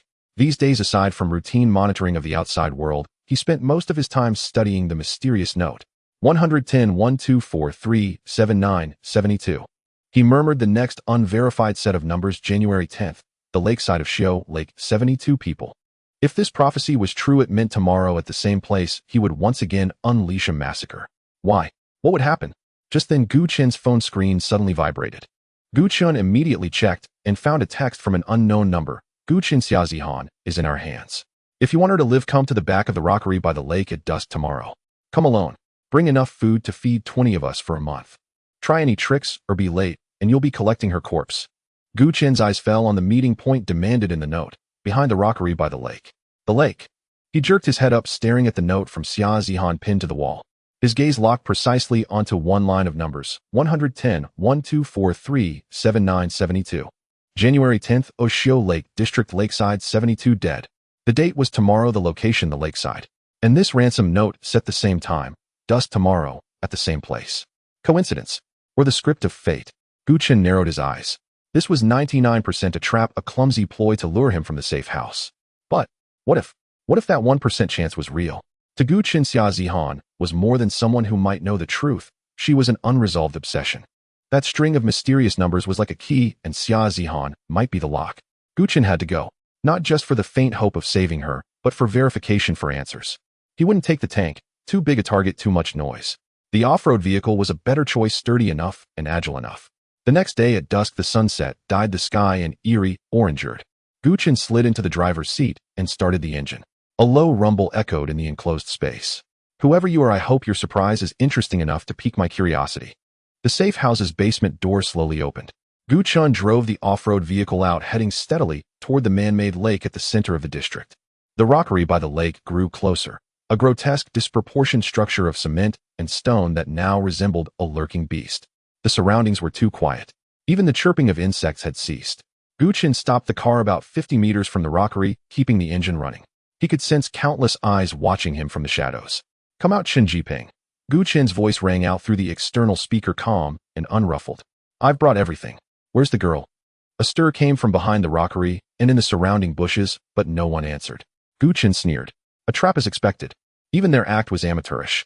Without another word, Gu Chen shifted gears and floored the accelerator. The off-road vehicle shot forward like an arrow, charging straight at the rockery. Gu Chen wanted to see what tricks these fools could pull. Just as the vehicle was about to reach the rockery, a sudden change erupted. Boom! The ground shook violently. Around the rockery, the earth burst open. Mud, rubble, and flames shot in. It wasn't a single explosion, but a relentless series of blasts. Fire lit up half the sky, and scorching waves of heat swept in thick with the acrid smell of gunpowder. For the shrunken Gu Chun, the explosion's force was no less than a small artillery strike. Bang! Bang! Bang! Countless fragments of stone rained down on the vehicle's armor, producing a deafening barrage. The car swayed violently like a tiny boat in a raging storm. Gu Chun felt a ringing in his head, and a powerful shockwave through the seat rattled his very organs. A piercing tinnitus consumed his hearing, stars flashed before his eyes, and the world seemed to spin. Smoke and dust billowed, and the flames gradually died down. The off-road vehicle sat still, its body covered in dense scratches, the windshield spiderwebbed with cracks, but the main structure remained intact, having weathered the intense bombardment. Gu Chun shook his dazed head. The tinnitus was still sharp, but the dizziness in his eyes was quickly fading, replaced by an icy chill. He looked around. The ground was now a mess of craters scattered with dirt, red paper shreds, and broken firecrackers and straws. Spotting the red paper and straws, Gu Chun instantly realized what had happened. Someone had buried a large number of firecrackers in the soil beforehand, using straws to conceal the fuses and igniting them from a distance. For shrunken humans, the blast of these firecrackers was no different from bombs. Fortunately, Gu Chun's off-road vehicle was fully metal and strong enough to survive the explosion without being destroyed. Click! The door was shoved open. Gu Chun stepped out of the smoke, gun in hand. His face was grim, his eyes blazing with undisguised murderous intent. He's still alive. Behind the rockery and in the bushes, Chen Jiping, Lu Huaqiang, and their rabble were terrified out of their wits, seeing Gu Chun emerge unscathed. That explosion was the biggest they could muster, and it hadn't even destroyed the car. Amidst the swirling smoke, Gu Chun stood indifferent, his eyes as deep as an unfathomable frozen pool. Xia Zihan. They had actually used her to set such a crude, yet nearly fatal trap. If not for the off-road vehicle, he would be dead now. Unforgivable. A chilling, murderous intent, tangible as a physical force, radiated from him. As the smoke gradually dissipated, indistinct figures emerged from behind rockeries and within the bushes. Standing at the forefront were Chen Jiping and Lu Huaqiang. Their eyes held a mixture of shock and incredulous fury, stunned that the explosion hadn't killed Gu Chun. Then more and more heads surfaced, one after another. Some brandished embroidery needles, others pulled out fruit knives, a surging mass of at least 100 people. Most were gaunt and sallow, their eyes reflecting the madness and despair of the apocalypse. 1 month later, on December 31st, 2025, the world will undergo a drastic upheaval. All of humanity will shrink to the size. Chen Jiping and Lu Huaqiang. So these two bastards had colluded, wanting his life. Chen Jiping broke the dead silence, first growling, "Damn it. This Gu Chun has a hard life." Lu Huaqiang's eyes flashed with ruthlessness, and he said in a low voice, "Gu Chun, there is a road to heaven, but you refuse to walk it. The gates of hell are open, yet you barge right in. Today is your death day." Hearing Chen Jiping and Lu Huaqiang's words, the crowd began to stir. "Kill him. Avenge our brothers. Coming alone to die. He really doesn't know his place. Look at his car. It must be full of good stuff. Kill him. Seize all his supplies." With their overwhelming numbers, over 100 against 1 in their eyes, Gu Chun was already a turtle in a jar, unable to escape even if he grew wings. The terror from the failed explosion was swiftly replaced by the arrogance born of their absolute numerical support. They yelled, cursed, brandished their crude weapons, and stepped out from their hiding places one by one, gradually tightening the encirclement. Their gazes at Gu Chun were like those of hunters eyeing prey already caught in a trap. Gu Chun swept his eyes over this rabble and said coldly, "Xia Zihan, tell me where she is. If you truly know, I might consider letting you live." Even now he clung to a sliver of hope. Xia Zihan's disappearance and the prophecy she left behind haunted his mind like a nightmare. Even if the chance was minuscule, he wanted to try. Hearing this, Chen Jiping and the others exchanged glances, then burst into harsh, grating laughter. Let us live. Are you out of your damn mind from the blast? Didn't think you were such a lovesick fool believing such nonsense for a woman. Idiot. How would we know where that woman? It was all a lie to lure you out to die. They stared at Gu Chen, their eyes filled with mockery and cruelty. Gu Chen listened quietly, his gaze dropping as he pondered. He tightened his grip on the gun in his hand. Since they didn't know, they had no reason to exist. This scum, all of them had to die. Chen Jiping's smile faded as he threatened Gu Chen, you were lucky the blast didn't kill you, but this is where it ends. He gestured with his chin towards the encroaching crowd, those gaunt, frantic faces closing in like beasts. Lu Huaqiang sneered coldly, still nursing the grudge from his last defeat at Gu Chen's hands. With such numbers today, no matter what, he wouldn't let Gu Chen escape. He grinned savagely, hand over all your food and shelter, and we'll give you a quick death, spare you the suffering. Otherwise, we'll make your life a living hell. In their minds, with over 100 against 1, Gu Chen was already in their grasp, his life and death subject to their whim. At a signal from Chen Jiping and Lu Huaqiang, the others surged forward. Gu Chen raised his arm, his movements fluid and steady, without a trace of trembling. The dark muzzle of the gun instantly aimed at these self-proclaimed hunters. No warning, no words were needed. They wanted to scheme against him. Then they would pay with death. Bang! The first gunshot tore through the silence. A man holding a sharpened chopstick closest to Gu Chen instantly had a bloody hole appear in his forehead. His body jerked backward and crashed heavily to the ground, silent. Bang! A second gunshot. In the bushes, a man who had been preparing to stab Gu Chen from behind with an embroidery needle had his chest pierced through. He let out a muffled groan, unable even to scream, and collapsed directly. Bang, bang, bang. The gunfire rang out unceasingly like death's precise roll call. Each flash from the gun's muzzle marked the end of a life. In an instant, the sneers on Chen Jiping and Lu Huaqiang's faces froze completely. Fast. Too fast. Gu Chen's actions in shooting and killing were crisp and clean, without a hint of hesitation. This guy had been utterly unremarkable in the neighborhood. How could he possess such a mindset and skill? It was as if the lives he took with the gun weren't vibrant human beings, but ants he could casually crush underfoot. The crowd, which had been wildly screaming moments before, fell instantly silent. From the two bodies lying at the front, blood still bubbled warmly from the holes in their chests and foreheads. Crimson spread rapidly across the dry ground, forming a stark, dark red stain. Fear, like icy tides, instantly drowned their meager courage. The shrinking encirclement came to an abrupt. Some couldn't even hold on to their crude weapons, which clattered to the ground. At the edge of the crowd, people had already begun to stealthily step by step back away, trying to distance themselves from this god of death. Seeing this, Chen Jiping stomped his foot in fury and roared, "Damn it! What are you all standing around for? Charge!" Lu Huaqiang tried to drown out the crowd's fear with his volume, shouting hoarsely, "He's just one man. There are over 100 of us. What's there to be afraid of?" But their only response was a dead silence and the crowd's even more obvious retreat. No one was truly a fool. Facing that dark gun muzzle charging forward meant being the next corpse on the ground. Bang! Another gunshot rang out. In the crowd, a man near Lu Huaqiang, clutching half a brick, had a bloody hole appear between his brows. The ferocity on his face instantly froze, and he collapsed limply. Blood splattered onto the face of the man beside him. That warm, sticky sensation was the final straw. The gaunt man, splattered with blood, finally couldn't bear the ultimate terror. He dropped his weapon, let out a heart-rending scream, turned and fled. Demon. He's a demon. Murderer. He's just a murderer. Run. We can't beat him. Panic fully ignited, and the crowd, like a disturbed ant nest, collapsed instantly. The so-called encirclement disintegrated in a moment. People scattered in all directions like headless flies. Chen Jiping and Lu Huaqiang watched their men scatter in an instant, their faces ashen with impotent fury. Even they themselves, staring at Gu Chen standing there with his gun, like the grim Reaper himself, felt a chill in their hearts. Gu Chen stood still, coldly observing the chaotic scene. The muzzle of his gun drooped slightly, but he did not holster it. In his mind, he even found it somewhat amusing. A rabble. They had laid such a trap, and now, after a few gunshots and a few corpses, their meager courage had dissipated into thin air, and they fled in panic. Of course, even if they had charged en masse, it would have been useless. Gu Chen was wearing a specially crafted suit of armor. Their weapons were practically useless against him. Gu Chen raised his arm, the muzzle of his gun once again aimed at the backs of those fleeing in terror. His movements were calm and steady, without a single tremor. Their flight did not mean it was over. Bang! The gunshot rang out again like the drumbeat of death. A man running at the rear fell to the ground as the sound struck. Bang! Another figure trying to hide in the bushes was struck precisely in the back of the neck by a bullet, his body convulsing as he collapsed to the earth. Gu Chen showed no intention of stopping. He calmly raised his gun and fired in short bursts. With each flash from the muzzle, a life was extinguished. This was no longer a battle, it was a one-sided massacre. As he pulled the trigger, he silently counted in his mind. 36. A bullet pierced the chest of a fat man. 37. Another man tall and thin had his head blown open.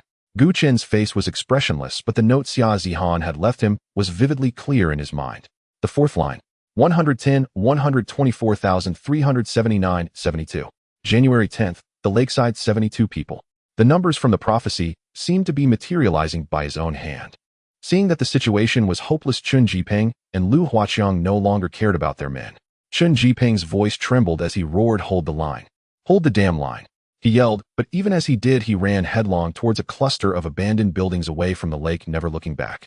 Lu Huaqiang was even more direct, not bothering with any grandstanding.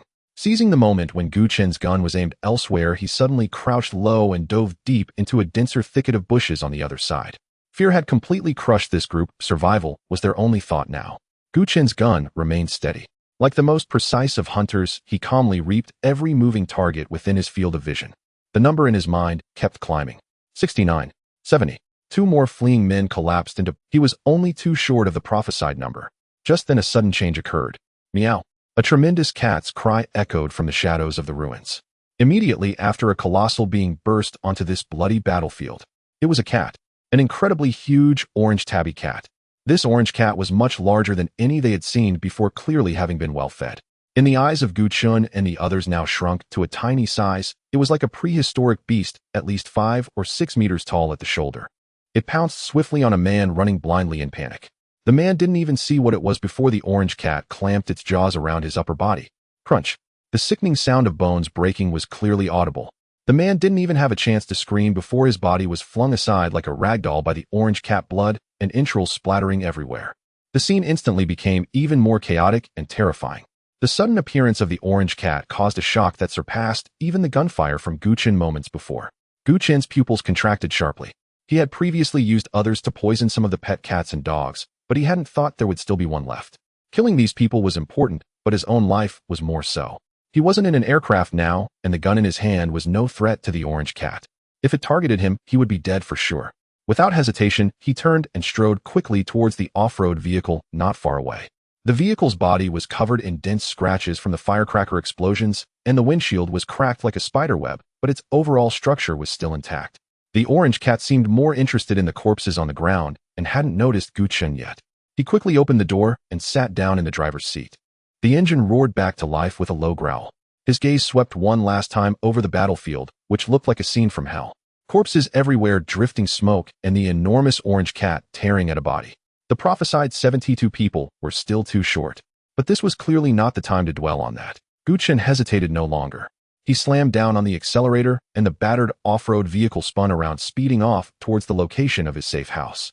Gu Chen, driving his scarred off-road vehicle, disappeared into the dust. The area around the lake's rockeries was left in a state of ruin and utter silence. Chen Jiping and Lu Huaqiang, still trembling with fear, watched the receding vehicle as if watching a demon escaping from hell. The few dozen surviving men were all shivering, their eyes vacant, their will to fight completely broken. The giant orange cat was still nearby, tearing at a corpse.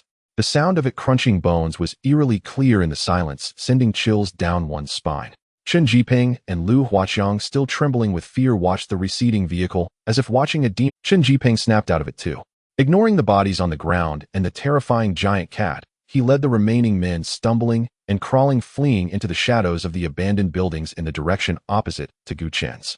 The orange cat seemed more interested in the fresh flesh and did not pursue the fleeing humans. After having its fill, it licked its paws, then its massive body leaped with surprising agility, disappearing into the depths of the ruins. A long time passed. When the smell of blood had been slightly dispersed by the wind, a rustling sound came from the entrance to the basement. Wang Shui, covered in filth and with a wound on her face, struggled to push aside the heavy cover, and with the help of her mother Zhao Yakin, she climbed out unsteadily. The glaring sun made them squint, and the horrific scene around them filled them with dread. Rubble, corpses, and the dark congealed bloodstains not far away. What on earth happened? Zhao Yakin looked at the scene, which resembled a Shura field, her legs giving way as she slumped to the ground, her eyes filled with despair. What are we going to do? How are we going to survive? She murmured, her voice choked with tears. Although Wang Shui was also in pain all over her face, stinging, a strange light burned in her eyes. Fighting through her injuries, she supported herself against the wall to stand. Mom, don't be afraid. Her voice was hoarse but stubbornly firm. Gu Chen will save us. Remember what he said before. He still has feelings for me. He just needs an excuse to come back.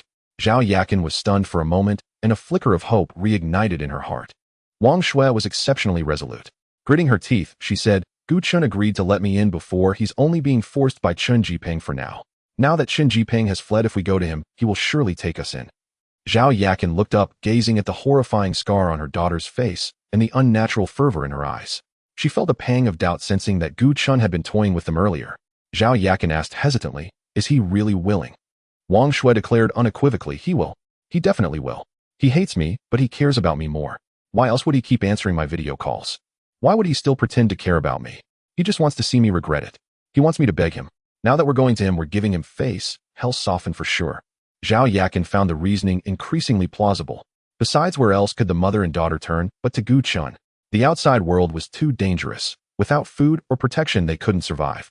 Zhao Yakin struggled to her feet and said, all right, let's go to him. Supporting each other, they oriented themselves and trudged painfully toward Gu Chen's safe house. With a low hum, the heavy metal door slid shut, completely sealing off the bloodshed and chaos outside. Inside the safe house, the lights were bright and the air fresh. It stood in stark contrast to the hellish world beyond. Gu Chen parked the battered off-road vehicle, and he first inspected the damage to the body, the dense scratches from firecracker explosions, and the ugly cracks on the windshield like hideous scars. Fortunately, the core components were intact. He removed his jacket, which was stained with dust and smoke, and went straight to the second-floor operations command area. He looked at the notes spread on the table, his fingers lightly tracing the fourth line of numbers. He murmured, 110 1243 7972. Gu Chen frowned. Had something gone wrong? The time and location were correct, but the death count was off. Gu Chen closed his eyes, rapidly replaying the shooting scene in his mind. 36, 37, 16, 70. He had only killed 70 people. Even counting the unlucky bastard bitten to death by that sudden orange cat, it was only 71 dead. One was missing. The prophecy's accuracy was nearly 100%, sending a chill down his spine. Yet at the same time, that tiny deviation inexplicably relieved him. Did this mean the prophecy wasn't absolute? That the course of fate could be altered?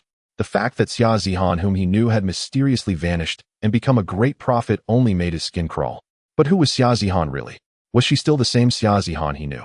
Gu Chen went to the fourth-floor food storage area, grabbed a bottle of cola, and returned to the second floor, staring at the note on the desk in deep thought. The first 3 lines of the note were perfectly accurate. The prophecy had succeeded. So why had the fourth line gone wrong? Who was the one person, or two, he had failed to kill? Fifth line, 130, 135,874, 32. January 30th, 20 days from now. If the prophecy is true, what coordinates do these correspond to?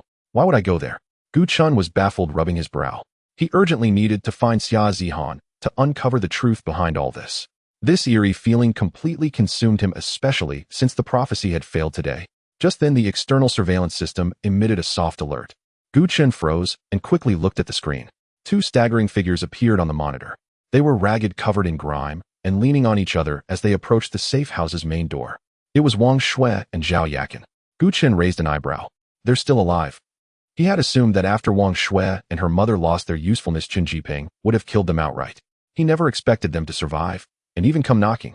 Outside the safe house, Wang Shui and Zhao Yakin finally reached the cold metal gate. Wang Shui straightened her torn clothes and forced the most pitiful, wretched expression onto her face. She took a deep breath and pounded on the metal door, shouting, Gu Chen, open up. I really know I was wrong. That beast Chen Jiping. He's not human. He beat me. He ruined my face. He didn't give me food. Zhao Yakin chimed in, crying, Master Gu, have mercy. My daughter and I are truly at our wits' end. Shuer knows she was wrong. Just forgive her this once. After all, you were husband and wife. They wailed so miserably that anyone listening would think Gu Chen had wronged them. Inside the safe house, Gu Chen listened to everything through the intercom, his face utterly expressionless. The ones who deserved to die or go missing were still here, while the one he wanted to protect was now gone. He pressed the talk button and said calmly, Wang Shui, do you really think everything I said to you before was true? Hearing this, both Wang Shui and Zhao Yakin were stunned. Wang Shui cried, even more pitifully, looking up at the camera with tears streaming down her face. Gu Chen, I know you're still angry with me. Scold me. Hit me. Just let me in. I truly regret it. Leaving you is the stupidest thing I've ever done. Gu Chen couldn't help but laugh, sneering regret. Too bad it's too late. From the moment we divorced, I've felt nothing but disgust for you. Every word I said to you before was just toying with you. Watching you suffer at Chen Jiping's hands, seeing you and your mother grovel at my feet like dogs, it was amusing. Lies are sweet, but only the truth cuts deep. Gu Chen's words struck Wang Shui's heart like a sharp. She had barely escaped Chen Jiping's abuse and had already begun fantasizing about a blissful reunion with Gu Chen in the safe house. How could she accept this? Instantly, her sorrowful expression froze, replaced by incredulous shock, then madness. Wang Shui shrieked, pounding on the door with all her might. No, I don't believe you. You're lying. You must be lying. You still care about me. I know you do. Zhao Yakan panicked too. In this environment, if Gu Chen refused to take them in, how would they survive? Zhao Yakan was utterly terrified watching her daughter's frenzied state and thinking of the dangers outside. Her face turned pale and her voice trembled as she begged, Gu Chen. Master Gu, you can't do this. If we go out there, those monsters will eat us.